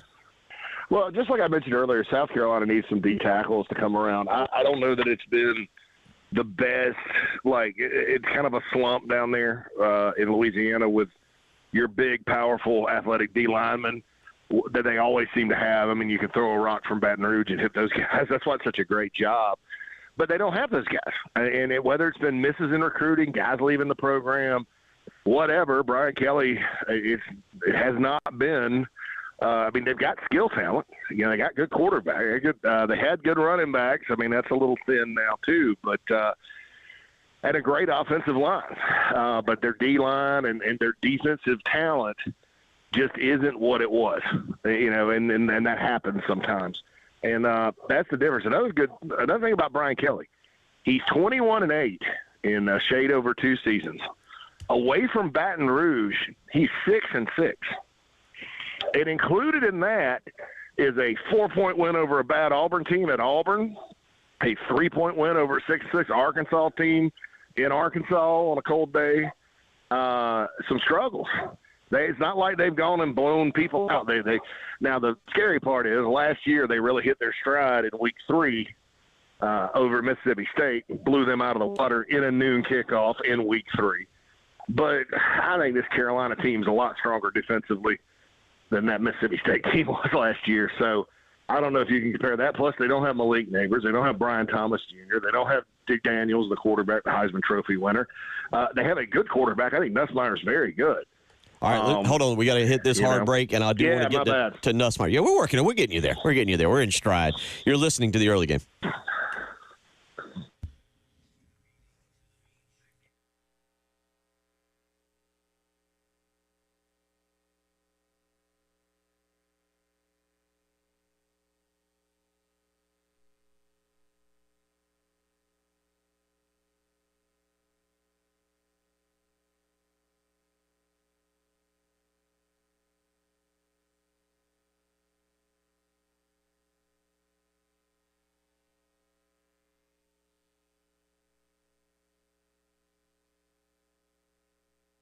Bill Gunner for Mid-State Roofing. Owner-founder Larry Leitner and his family. For nearly 30 years, they have been the leader in the roofing and waterproofing industry, and it's that proven history that is your assurance that they'll get the job done in a timely manner and a pleasing fashion to you and your business. So if you've got a leak, it's time to let Mid-State Roofing take a peek. 24 hours a day, 7 days a week, they're ready to help you. Give them a phone call, 803-356-1919. They will have an on-call technician or a Mid-State Roofing employee ready to take that call and help protect that roof with a maintenance contract. So whether it's a high-rise or a hospital, manufacturing or industrial, Mid-State Roofing designs and installs bonded systems with a protective guarantee that'll keep your operation dry and running long into the future. Again, they do that 24 hours a day, 7 days a week. You can give them a phone call, 803-356-1919. Call them today. Tell them Bill Gunner sent you.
Bill Gunner for the Ecton Law Firm. Are tax troubles weighing you down? Are they stressing you out, keeping you up at night? If you received one of those mean, nasty notices from the IRS, if any of this is taking place because of tax issues, it's time to call John Ecton and his team.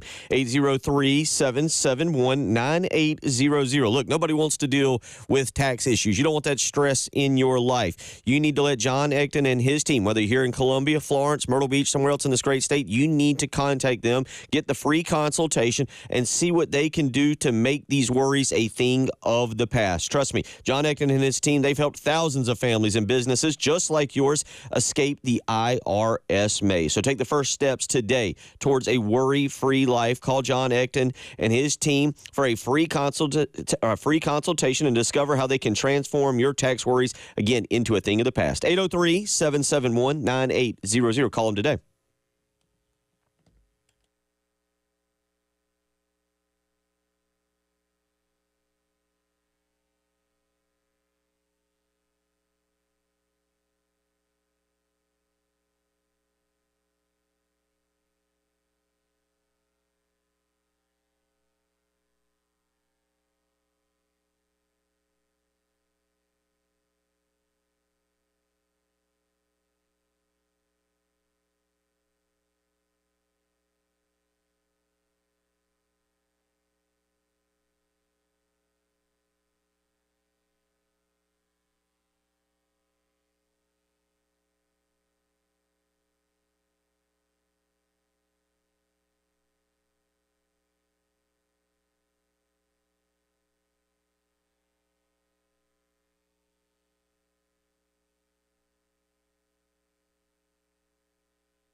7:50 on your Tuesday morning as we transition into LSU week, and that'll be led by Game Day. Jason, on our live stream, you can go to our live stream powered by Integrated Media, sponsored by Shepherd's Glass, and check that out. Go to the Game TV radio. Jason asked what time Gamecock Park will open up. Let me read. This is from an email that we received yesterday. All athletics-controlled parking lots, including Gamecock Park and all areas of the fair parking, will open at 6 a.m. for fans with the appropriate pre-purchased parking pass. All of these lots are sold out and will not offer single-game parking. So, again, all athletics-controlled parking lots, including Gamecock Park and all areas of the LMC Fair Park, will open at 6 a.m. for fans with the appropriate pre-purchased parking pass. All of these lots are sold out and will not offer single-game parking. So there's a little answer for some of y'all. We'll try to repeat that throughout the week so you can make your tailgating plans appropriate. I'm going to spoil this a little bit. In the next hour, in the next segment, I'm going to tell you why this is the biggest game of Shane Beamer's tenure, but we'll start with JC Shurburtt on this. One of the reasons I'm going to say it is because, JC, this is a huge opportunity. Game day's in town. You're going to get some big-time recruits in town. An opportunity. Kirk Herbstreit's calling the game. Chris Fowler's calling the game. Everything you want is right here, but let's start with a little recruiting and what you know about who might be coming in that South Carolina can really impact that would be important in the future. Yeah, I hate to say I haven't looked at the list yet. I think Hale's got one up, but it's supposed to be a really big weekend. This weekend, Ole Miss, Texas A&M, Missouri, they'll all be big weekends. Carolina's actually got a pretty good home schedule this year, Akron and Wofford notwithstanding, but, they've done a good job of getting guys in. So anytime game day is in town, that's an iconic show. I mean, you're going to have Nick Saban in Columbia for the first time since 2019, and talking up your program. I mean, I think the addition to Saban too has really changed my opinion of game day. Desmond Howard got stale for me a long time ago. Kirk is kind of Kirk, all that good stuff. But adding McAfee and then turning around and adding Saban has created a very interesting dynamic. So I'm excited to watch it and see how they showcase. First time it's been at Gamecock Park. They had it at the fairgrounds early in the Holtz era and Spurrier era, and then went to the Horseshoe, and now it's at lovely Gamecock Park. So that's going to have the stadium in the background. It's going to be pretty cool. Well, and the other thing about what you just brought up, and Preston, I think you remember taking your visits, these recruits are going to get here early. It's not like you got a 7:30 game where they're kind of traveling in. The recruits have got to get up. Maybe they're coming into town after a football game on Friday night, or they're going to get up early. They will see the energy and everything going on with game day and what the fans look like. That's another reason. I've got a whole thing set up in the next segment that we're ready for. But that's a big part of it, is seeing the energy around the stadium, guys, prior to the game that can really impact the guy who might be a sophomore, who might be a junior, and sees that and goes, man, that's really cool there. Let me add this.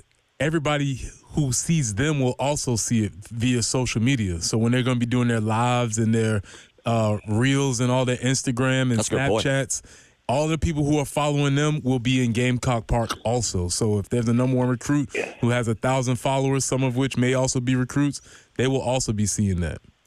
Yeah, that's a great point, Preston. And I'll say this, too. These types of atmospheres, and I'm hoping the weather holds up and all that. I'm sure it'll be loud regardless. But these types of atmospheres, these get recruits. Yeah, just think back to 2022 and how recruiting started that next January.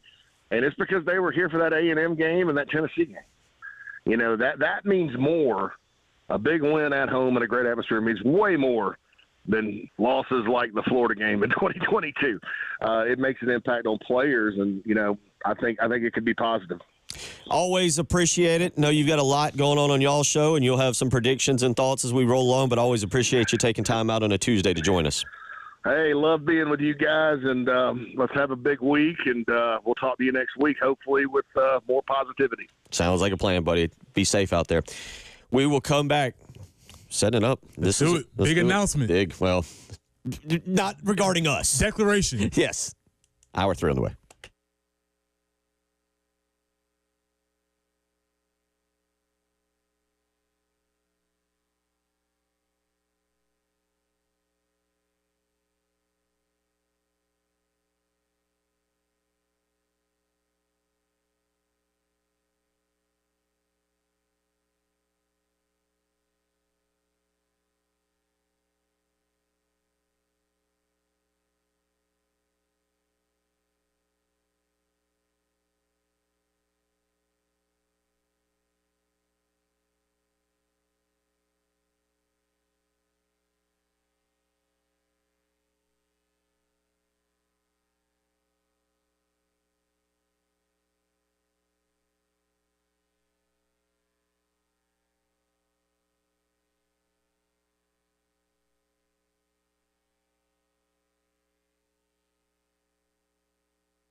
Corley Mill Road at Lee Cleckley Road, an accident there. Also, hard scrabble at North Brickyard.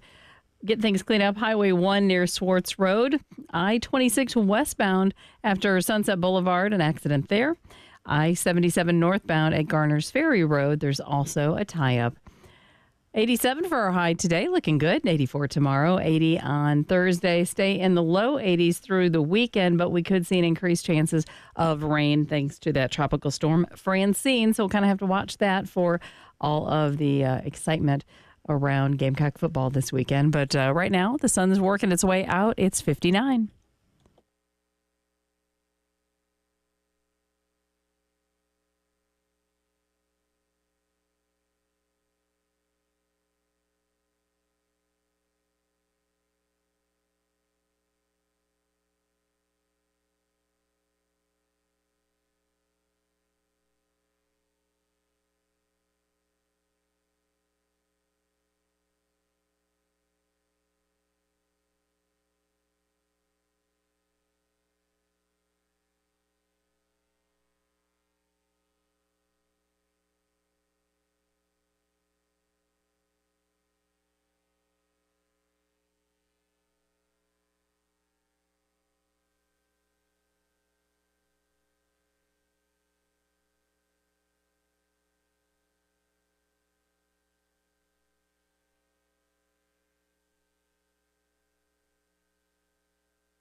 I can't tell you the secret of life.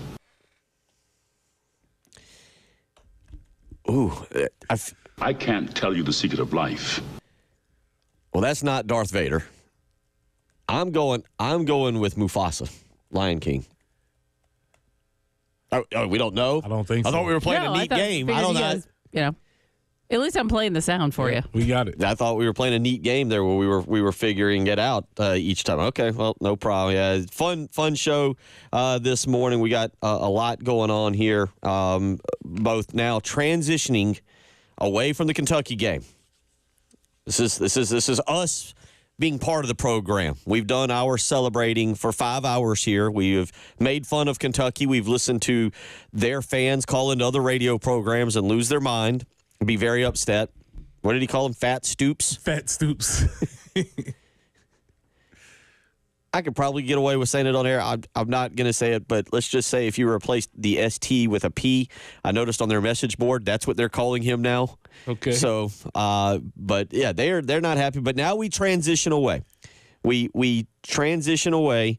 Rodney says that was Terrence Mann. That's the character, I guess, from Field of Dreams. Gotcha. Thank you, Rodney. Way to call it. Way to do that. 803-404-6100 if you hear a James Earl Jones quote and want to tell us what it is. But we transition away. I don't know if Coach Beamer's going to like us doing this, but we're going to do it. This is what we do. This is what we do. This is, when you come to this program, this is what you come here for. Yeah. This is our trademark. When we're going to get voted #1 radio program in South Carolina, this is why. Because we make declarations like this. This is the biggest game of the Shane Beamer era. Yes. There is so much that I think you can't get blown out, all right?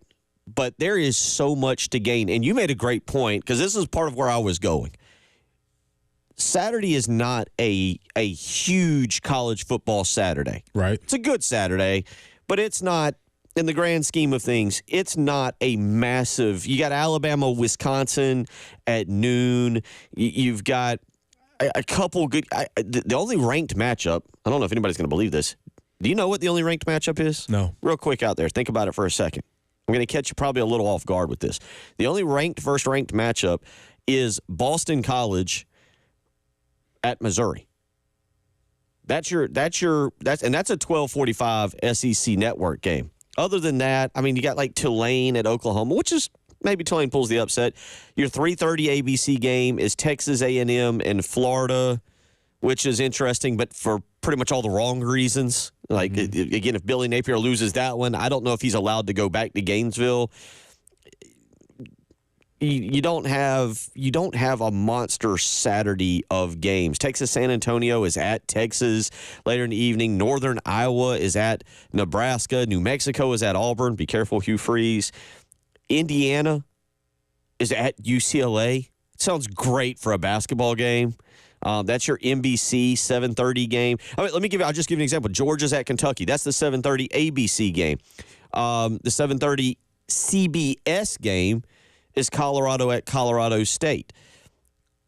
You don't have a great lineup of games. South Carolina, LSU, you win this game, you're pretty much on television all day.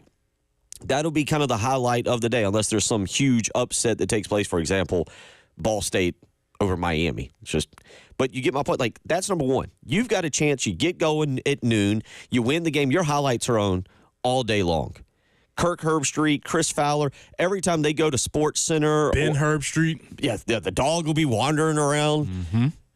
Every time they go to Sports Center, you'll probably have a Kirk Herbstreit talking about what happened if you win. And they'll talk about what happened if you lost, too. That takes me to the next point. You've got a chance to start 3-0. You've got a chance to get yourself into the rankings.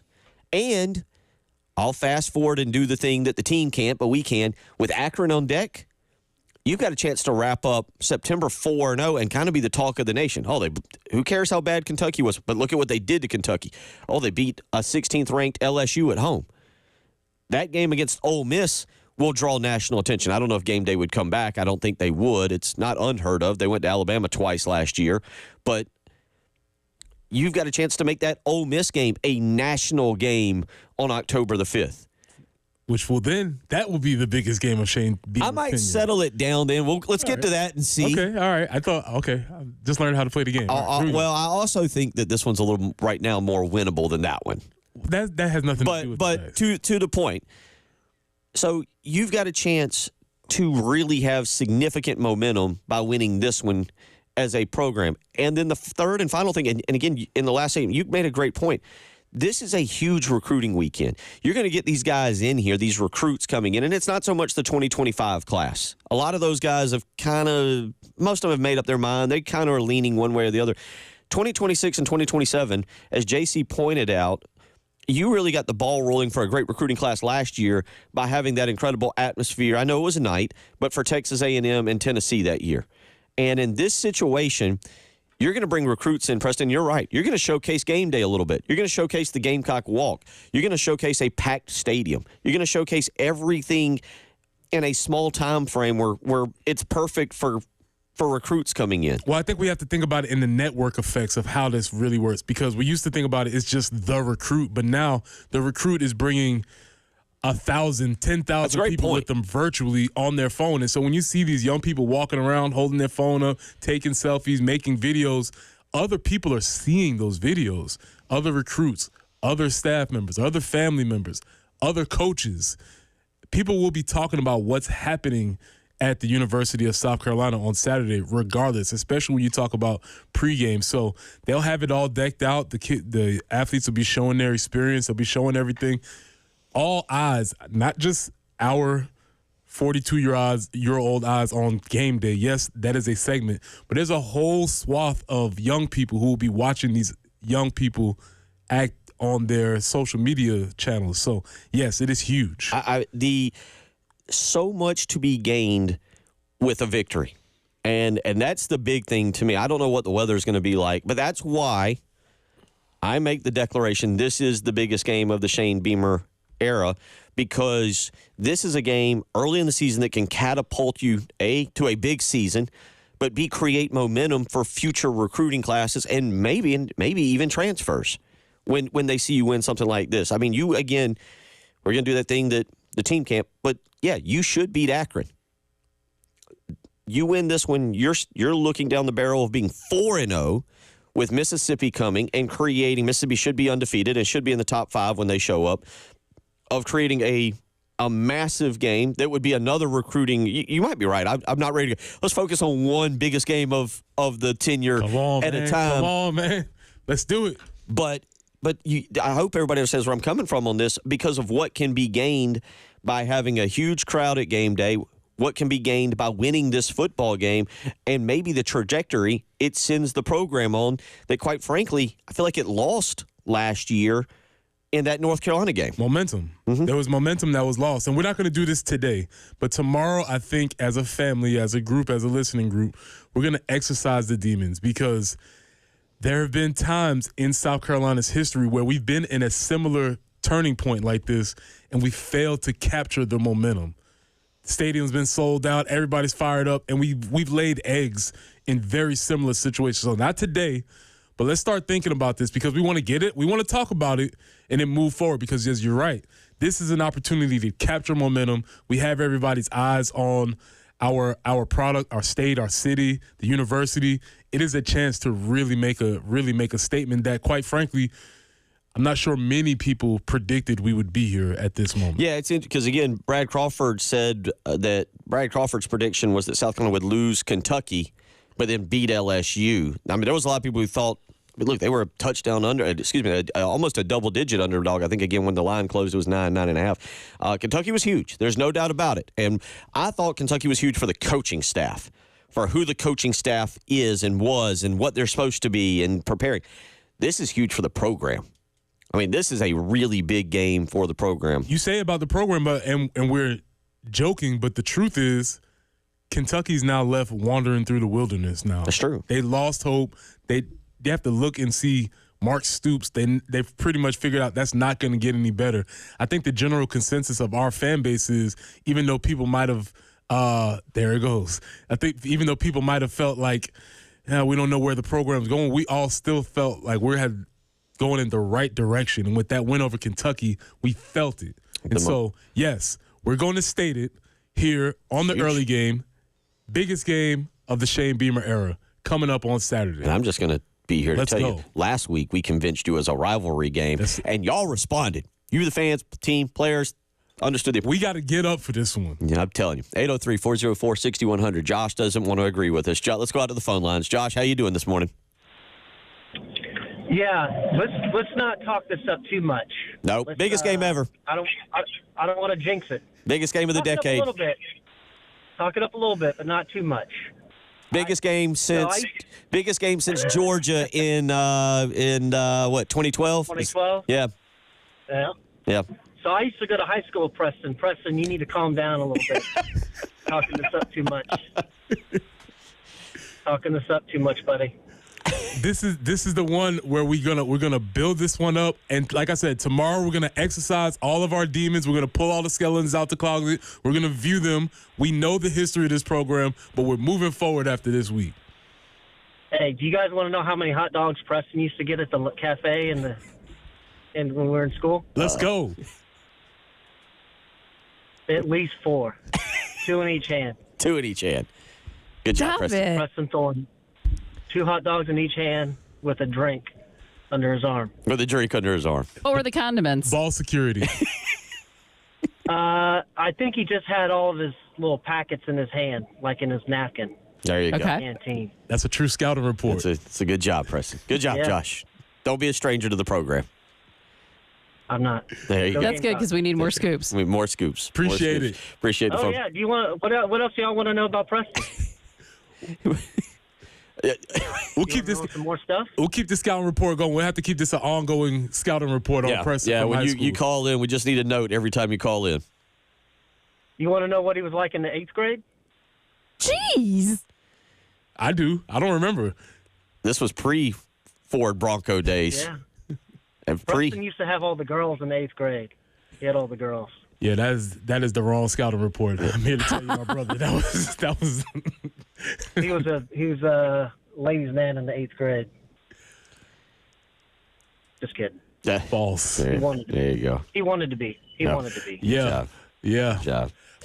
Unfortunately, the ladies don't necessarily love that you played JV baseball in 8th grade. It wasn't as big a thing as I thought it was going to be. Didn't pay. The payoff wasn't quite what the. Okay, I got it. I mean, my male friends really enjoyed that piece of trivia, but women weren't so interested in it. So did they didn't necessarily appreciate the Husky brand? Is that what you're saying? Well, I can go into my bigger theory on that, but yes, correct. The Husky was not in back in the early 90s. Let's just say. Gotcha. Okay. Appreciate the phone call, Josh. Don't hesitate calling back with more facts, and we'll see if Preston agrees or disagrees. 803-404-6100. Couple people texting in.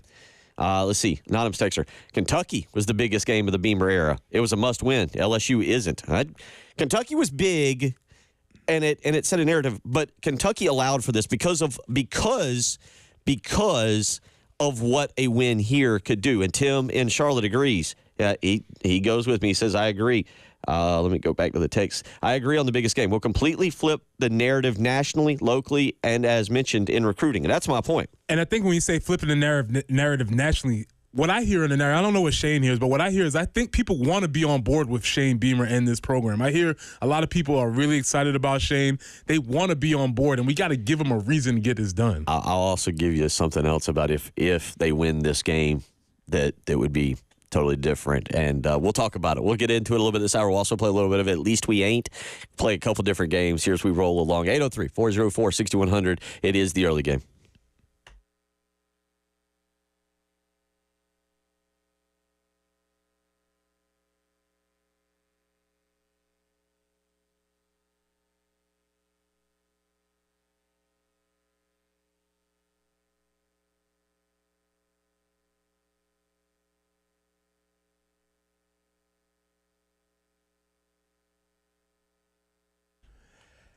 Hey guys, it's Preston for your broker, my broker, Benji Getzy at Buford Lending. Buford Lending is a true mortgage broker, and they offer the widest variety of government mortgage programs and the best mortgage experience for clients through its state-of-the-art technology and record low interest rates. Their goal is to make your next mortgage experience in closing easier, cheaper, faster, and friendlier. Since 1997, Benji and his team have served thousands of investors with their dreams of real estate investing. And Buford Lending specializes in DSCR loans and fix and flip financing. Benji and his team are VA, FHA, and USDA government loan experts, and they offer competitive jumbo financing. They also offer conventional and construction lending.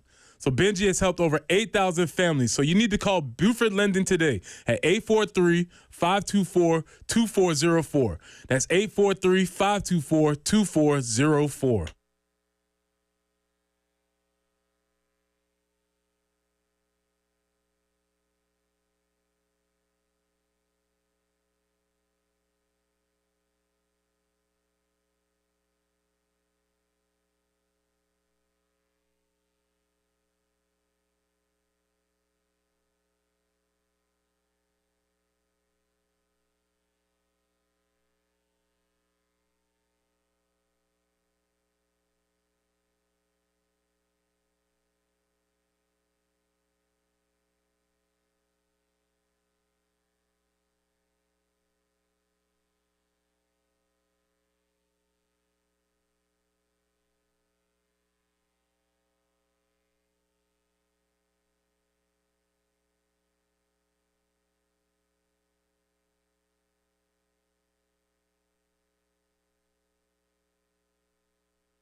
Corley Mill at Lee Cleckley Road, an accident there. Still working to tie up Highway 1 at Pisgah Church Road. Also Highway 1 near Swartz Road.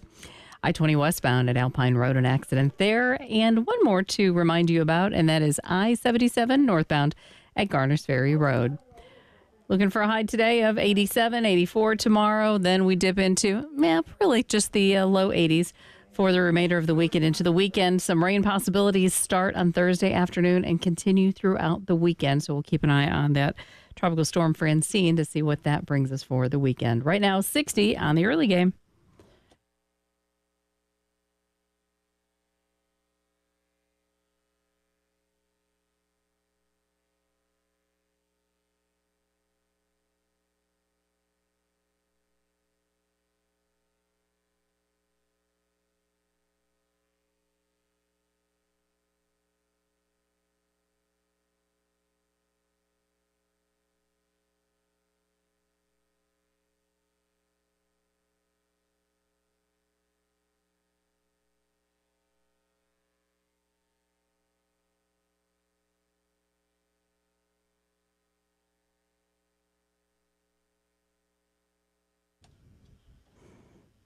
So we got the scouting report on Preston, a few minutes ago, but we also got an update on a number for Bill, IQ.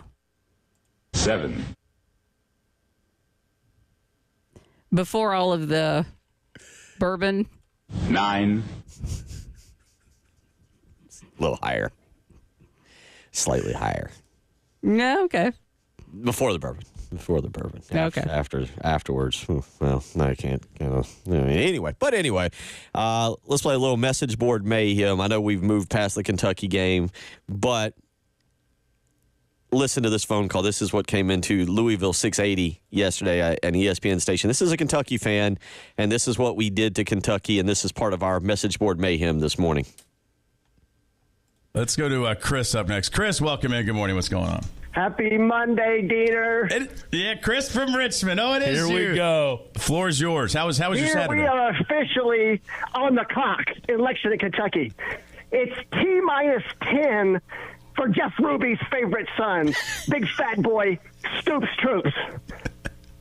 After the debacle, and I mean, that was Bill Curry-esque over there in the Indian burial ground Saturday afternoon. I have never been that embarrassed in at least, a couple of years. I mean, it's Kentucky football, so what is it? You got fat boy over there pulling in $750,000 a month. You have compiled in your 11-plus seasons at Kentucky a hefty record of 2-28 against SEC teams that finished with a winning record. And you are still standing over there looking stupid on my sidelines after all this. That was that's mayhem. That's radio mayhem, and some of y'all did something similar last week prior to the Kentucky game. But I like that. That's the most embarrassed he's been, and it's like he got a little over his skis there, and then realized, oh yeah, that's right, we lost to Vanderbilt and let Vanderbilt break a 26-game SEC losing streak, and he was probably more embarrassed on that one. But can you imagine? Look, this is another reason I'm not buying. Look, guys and ladies, no. You're not raining on our parade. This is the biggest game of the Shane Beamer era. You win this, program takes off. And you know what else happens? You know what else happens that we can enjoy here? Shane gets to dance a little bit more. He gets to have the microphone put in front of him a little bit. And we all know Coach, he's very excitable. And this would be a massive win. And I can only imagine how angry he would make fans at Kentucky who don't like him, fans up there at Clemson who have gotten a little annoyed with him, Tennessee fans. We don't even play Tennessee. And he could get there and he could have the mic for a second and really do some great things, and the social media team, and we would be thrilled. There's going to be some fan bases out there, and we might even start a big rivalry with LSU. Let's do it. I mean, can you imagine how red Brian Kelly's face is going to be when you have the Columbia Sun beating down on it because he's not prepared for that? The Southern Cajun, the Cajun accent will start coming out. It's just going to start. His ears are going to start frying when he loses this game. His head might explode live on the sideline. It could happen. Might be raining on him though. Unfortunately, But all right, you gotta buy in. You got to buy it. This is the fun part. What else are we doing? And let me go back to Friday where I said, you enjoy when your team is winning. Don't bail on if Kentucky had run the opening kickback and you wanted to say, oh no, then I understood. Yes. But this is the fun part. And there's no reason as fans not to build this game up, and game day's coming, and to thoroughly enjoy it. And again, the repercussions of winning, I think are so big for South Carolina because of, again, you look at the slate on Saturday, and South Carolina would be, you might have an upset. You might have a Northern Illinois Notre Dame situation where somebody steals some of your spotlight. But ABC, national television, Chris Fowler, Kirk Herbstreit, Ben Herbstreit, the dog, game day, which will be doing hits from here. They'll flash, hey, let's go back to Columbia, South Carolina, where South Carolina beat LSU to number 16 LSU. You get that all day long. And it's going to be an incredible atmosphere. There's so much that can be gained from this. Do you not remember how you felt just a mere 2 weeks ago in the fourth quarter when it was 19-16 Old Dominion and you thought we were going to go 0 for 12 this season. If you don't remember that feeling, think about the way you felt then, and then how could you approach this game day, which hasn't been here for 10-plus years. 2014 for the Missouri game. Hasn't been here in 10 years. There's no way you can say this is not a huge game. We didn't expect to be here. We didn't expect any of this to happen. Let's approach it. And you know what? If it doesn't work out, fine. We'll deal with that later. But no, we are approaching it as the biggest game of the season, of Shane Beamer's tenure, maybe of the 2020s. I don't know. This decade. Maybe the biggest game of the decade. Game of the decade. Who knows? Let's repeat that both of us are 42 years old because this texter weighs in and says, can't wait till y'all have been fans for longer than 20 years. You will temper down a lot. We remember the game from 30 years ago that South Carolina won, sir or ma'am, against LSU. No, this morning, I reject that. And because since you've been a fan for this long, that means you need to get excited because guess what? This might not come around again. Also means I've been here. I've seen these games. I know when these games show up on the calendar. Yes. And people are asking, and this is a good question, and I'm okay with this. What are the repercussions for losing? I do think, in all seriousness, there is a level of that. If you lose by a field goal or a touchdown, and there's none. There's no repercussions for losing. I think where you're going with this is, however, it could be to go back to don't get beat 31-6. It could be back to Dabo Sweetie. It could be the way you play and the way it looks. Right. There is repercussions for us as the fan base and for the nationwide for going and getting blown out or embarrassed, which I don't think will happen. That is an entirely different situation. Right. It's to me there's an element of a bowl game type feel to this from the standpoint of when South Carolina went to play Notre Dame. I said, as long as you don't get blown out, in that game, you're kind of okay. You don't want to lose, and it doesn't help.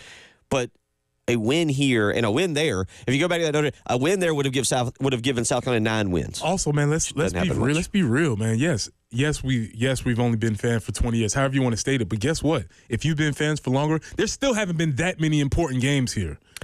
This is just huge for the program. It's because, again, of what happens, I think. Let's not lose sight of who we really are. It's not like game days rolling into town every year. It's been 10 years. It's been 10 years. And unfortunately, it made me realize yesterday how much that Missouri loss still affects me. Because that was a blown game. That was 21-20 in that game. That was the one Spurrier thought for sure they'd win. Forgot to go for 2 late in the game after they scored, and they kicked the field goal, so they're up 20-7. And Missouri scores 2 touchdowns, I think, in the final 7 minutes. And that was a rough one. Yucky. But there is a lot for this game, and a lot of reasons to be really excited about it. A lot of reasons to buy. I think part of it is too, and I may be very wrong on this. Come Sunday morning or come Saturday afternoon, I am not struck by this LSU team as a juggernaut. But there is a name brand to beating LSU that South Carolina still gets a kick out of. We'll get the credit for beating LSU, even though they're not maybe as good as past LSU teams. It's a good LSU team. And they're also highly ranked right now. It's a good LSU team. Maybe. I mean, I'm reading some of this stuff from this LSU board, and they're not convinced either. They're a good team. They'll win 8. They'll win 8. They'll get to a bowl game. 803-404-6100. I'll get back to some of these text messages as we roll along. You're listening to the early game.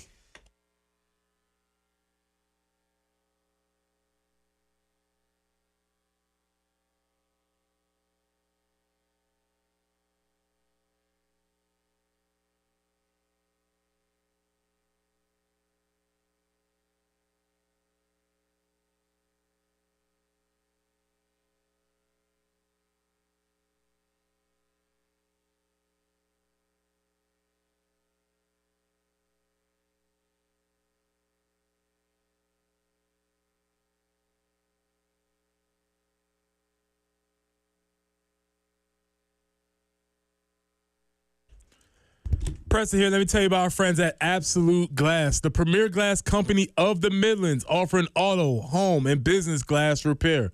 So if your glass is damaged, shattered, cracked, or broken, they can handle the job. If it's a cracked windshield, that's no problem. They'll come out to your location and replace it for you, usually for free, and they'll work directly with your insurance company to take away the headache. They'll come out to wherever you are, school, home, work, it does not matter. If you're looking to increase the value of your home with new windows or mirrors, Absolute Glass will take care of that for you too. Windows, mirrors, shower enclosures. Say it all the time. If you can see through it, Ray and Marianne at Absolute Glass can do it. So check them out online at AbsoluteGlassInc.com. That's online at AbsoluteGlassInc.com.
And for your morning commute, a couple things to keep in mind, that is. Bluff Road at Idlewild Boulevard, Corley Mill at Lee Cleckley Road, Highway 1 in two different spots at Pisgah Church Road, also near Swartz Road.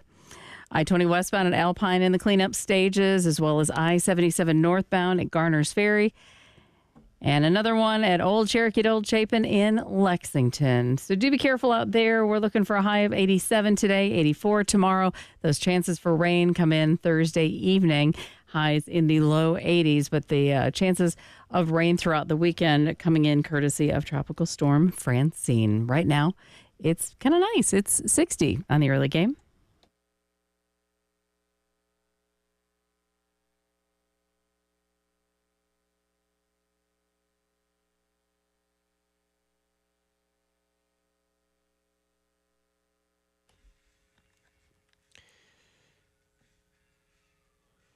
.36 as we roll along here on your Tuesday morning, where Preston and I have made the decision, the executive decision, Jen as well.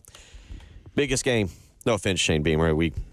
I know sometimes he listens to this program. Coach, we support you. And that's why we want to let you know this is the biggest game in your career. I know that because he made the comment to us, I think, what was it, back at the radio luncheon. Back at the radio luncheon, what was it we were saying, or what was it that we were about? We were quoting another article who was stating about Shane Beamer's hot seat. To be clear, we were not saying. Yeah, we were not, and he was joking with us, and I think he said he had his kids in the car too, and unfortunately had to get out of the car, so he didn't. So, but Coach, sorry if we're putting too much pressure on you. But look, this is the fun part of college football season. This is what you ask for. You ask to stay involved in the race. You ask to stay involved in your team. Kentucky's out. Done. Kentucky is their fans are now like, all right, well, it's Mark Pope season. The caller just said it's T-10 or whatever, T-9, whatever. They're ready. Like you said, we got a new basketball season ahead of us. Florida State is out. Done. Florida State is out. Auburn lost to California. It's a wrap. Over. Colorado. It's on the countdown. We're seeing how this one goes. Shador's leaving the games early. Yes, they're done. So who else we got for an at least we ain't? Because we are still enjoying this season. We still get to talk a little trash. We still get to dream of undefeated seasons. Maybe for a second straight week, we hold the outright lead in the SEC. Yeah, who else can say that they're the outright leaders of the new SEC, the expanded SEC? Not many other teams can say that. So, yeah. You see our point? Enjoy it. Enjoy it, because there was a lot of last week. Not sure everybody was enjoying college football season. I think we might be able to say at least we ain't Mississippi State. They got walloped actually pretty good. That score ended up being a lot closer, thank you, fourth quarter, than it was. We're not, at least we ain't Notre Dame. At least we ain't Notre Dame. We didn't lose to our G5 school. We beat our G5 school. That's right. And honestly, if you look at the SEC shorts this week, if you have not watched it yet, it's all about, basically they're in a triage area in an emergency room, totally chronicling what happened this week. And it was craziness. Yeah. And at least we ain't in that craziness. We wasn't in the triage room. We weren't. We're not Michigan. At least we ain't Michigan who look, maybe last year we wish we were Michigan. Last year, not this year. Yeah, but do you really want to be a team that reached that heights and now you realize you have to go back to where everybody else lives? That there's a lot. There is an honest what you're bringing up of like, we don't have Jim Harbaugh. We don't have, like, you're kind of longingly looking out at the Chargers like, Coach, you want to come back? We'll allow Connor Stallions, we'll get him an apartment. Yeah, that's why you got to enjoy this. You got to get fired up for Saturday. Jim Harbaugh, who, by the way, won on Sunday. That's what I'm saying. And he won't lose because he's a great coach. Well, he's definitely not going to lose. He'll lose games, but it's not going to be this week. Do you know who they play this? Do you know who they play this week? The Panthers. Yeah, it's not going to be. He's not losing this week. At least we ain't the Panthers. Yeah, exactly. There's poor Bryce Young. Well, at least we don't work for David Tepper. That's true. That's and you. To remember that we don't. Hopefully, most of you listening aren't going to work for David Tepper today. But it is. Look, we're going to sell it, and tomorrow we're going to help you exercise some demons. It's going to be Exercise Demons Wednesday. Mm-hmm. We're going to go back through some of the times that you got a little too fired up for football games. You got a little too fired up for a South Carolina game that some two radio people convinced you was the biggest game ever, and you allowed yourself to buy in, and you allowed yourself to get fired up, and then you were let down. We will. Because we understand. We are of you. We understand what it feels like to get yourself to a spot where you're fired up and then maybe the team doesn't go out and perform. We get that. We want to lay that clear so that we can move forward and get re-excited about this week's game. 803-404-6100. Yep, that text always in. At least we ain't NC State. Ooh, boy. Yeah. And I'm thinking that on two levels, right? Because NC State probably took a pretty hefty sum on a transfer quarterback. Couple guys, actually. It was not just limited to Grayson McCall. It's not working for him. And then I also think about Grayson McCall. Like, this is a lesson he's going to probably learn. Like, is the grass always greener? Did you not have it at a good spot? Would it have been just beneficial for him to finish out his career in a place where he was accepted, he won? I think those are interesting conversations that have to be had. Coastal, by the way, 2-0 on the season. Offense really has not skipped a beat. They're rolling along. Tim Beck down there doing a good job. They have an interesting little non-conference game. I believe it's non-conference at Temple this coming weekend. And I'll be honest, for Coastal, I don't want to label it as the biggest game of the Tim Beck era, but the reason I'll kind of come close to it, if they can knock off Temple up there at Temple, that sets them up for a potential Power 5 victory over Virginia the 21st down there in Conway. So something potentially big for Coastal Carolina. If they can get to 3-0, Tim Beck gets to 3-0 this weekend against Temple, you've got a chance to set yourself up. Virginia comes to Conway next week, and so that's a back-to-back big non-conference games for them. I was trying to look and see what Temple's done. Surprisingly, I know I'm supposed to be completely aware of this. I've not quite paid as much attention to Temple football this year as maybe I should have. Temple is 0-1, by the way, and that was a 38-11 loss. Not in At Least We Ain't, but a shout-out to South Carolina State Bulldogs coach Barry with the first win in his tenure. And I was just trying to look this up. First win by anybody not named Jeffries or Pugh since 1989. Oh, wow. At South Carolina State. So, they've had legendary coaches there for a long time. So, shout out to Coach Barry getting a win over the Citadel. I believe the score was 23-20. So, congratulations to them and all the Bulldogs out there. Temple 0-2, by the way. 51-3 lost to Temple. 51-3 lost to Oklahoma. 38-11 lost to Navy. Yeah. Good for Coach Barry and them at South Carolina State. I know Nashawn Goddard, your good buddy, down there as well. So that's kind of a glance around college football and teams that at least we ain't. And one good shout out for South Carolina State. Big time win for them. Like I said, yeah. And all of this is for us to say, enjoy it. Yeah. Enjoy it. This is a fun time of year. We're in the conversation. Matter of fact, we're at the top of the conversation this week. Let's get involved. 803-404-6100. We'll come back, and we will put a bow on the Tuesday morning show. You're listening to the early game.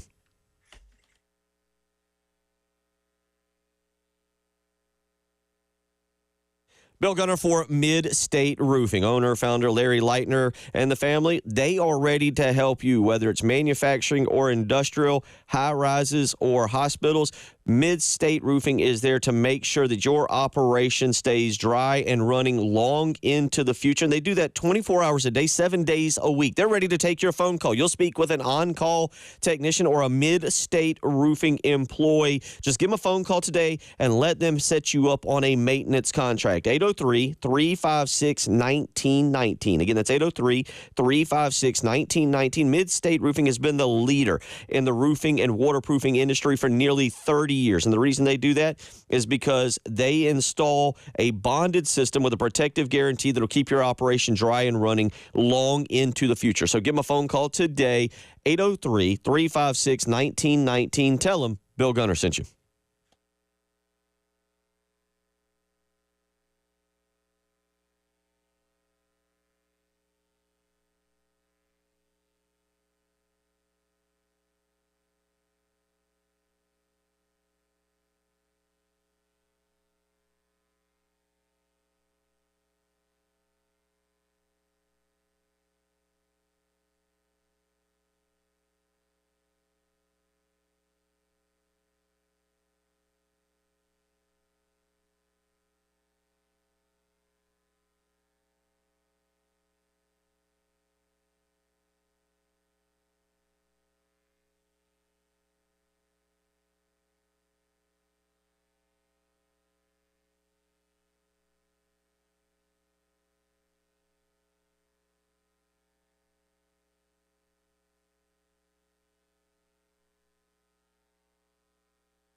Bill Gunner for Zero Res Carpet and Air Duct Cleaning. And if you're like me, you're gearing up for the biggest game of the Shane Beamer tenure this year, and you should be focused on that, not cleaning your home. You need to let the pros with Zero Res clean the home so you can get the tailgating supplies and everything ready to go and celebrate a big victory. So call Zero Res today. Mention me, Bill Gunner at 107.5 The Game, and get 3 rooms of carpet cleaned plus a free hallway for only $129. Again, the phone number to do that, 803-262-4020. You can book online. ZeroResColumbia.com is the way to do that. Again, mention me, Bill Gunner at 107.5 The Game, and you'll get 3 rooms of carpet cleaned plus a free hallway for only $129. Again, that phone number, 803-262-4020, or schedule online. That's ZeroResColumbia.com. Zero Res, spell it backwards or forwards. It's the right way to clean.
Eight zero three 404-6100, how you can join in.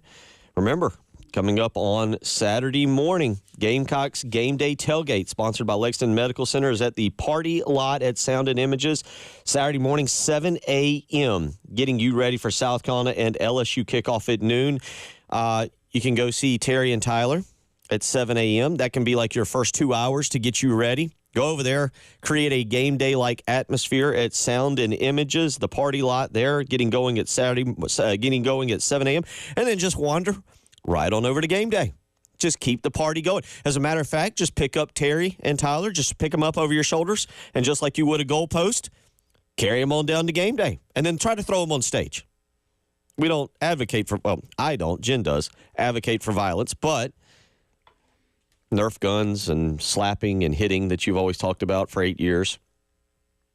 I do what's necessary. Going to preschool with another 4-year-old, slapping, biting. Well, when I'm dealing with a 3-year-old, then that's kind of what I have to go to. It's about the best you can fight, I'm sure, is a slap into the hands, what is deemed girl fight,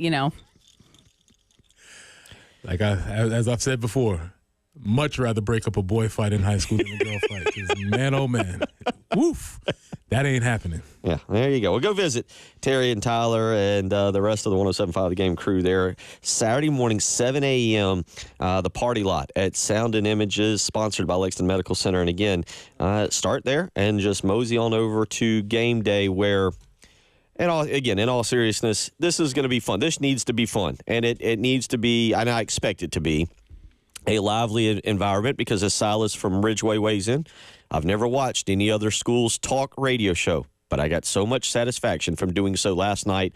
At least we ain't Kentucky.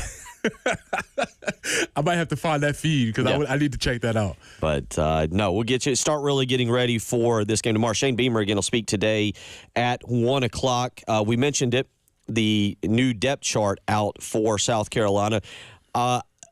I guess this is from years of having to cover and deal with the Will Muschamp experience where one depth chart came out early in the season. I can appreciate the time it takes for Shane Beamer to fill out another depth chart and then hand it to Steve Fink and maybe circle some changes, because this new one, updated, Dylan Stewart now listed as the starter at one edge position. No other changes other than that to this. Your offensive line still Kason Henry, Torricelli Simpkins, Rashawn Lee, Kamar Bell, and Josiah Thompson. But it does go to show you that when you just make that simple change and Dylan Stewart goes to the top of a depth chart that's released to us, the media, it's like an acknowledgement. We got to put him at the top. We don't want to trick our fans or the media anymore. We acknowledge that's how good he is. Yes. And I appreciate that acknowledgement. I appreciate, as somebody who's followed depth charts very closely, I appreciate that acknowledgement for letting us know that we know that he's number one.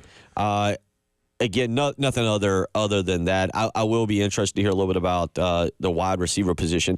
Somebody hit us up earlier and asked about young players and trying to keep them. And that is going to be interesting after this year, because you saw a freshman in Mazio Bennett Jr. catch a touchdown. Michael Smith did some really good things over the weekend. We now see what Dylan Stewart is doing.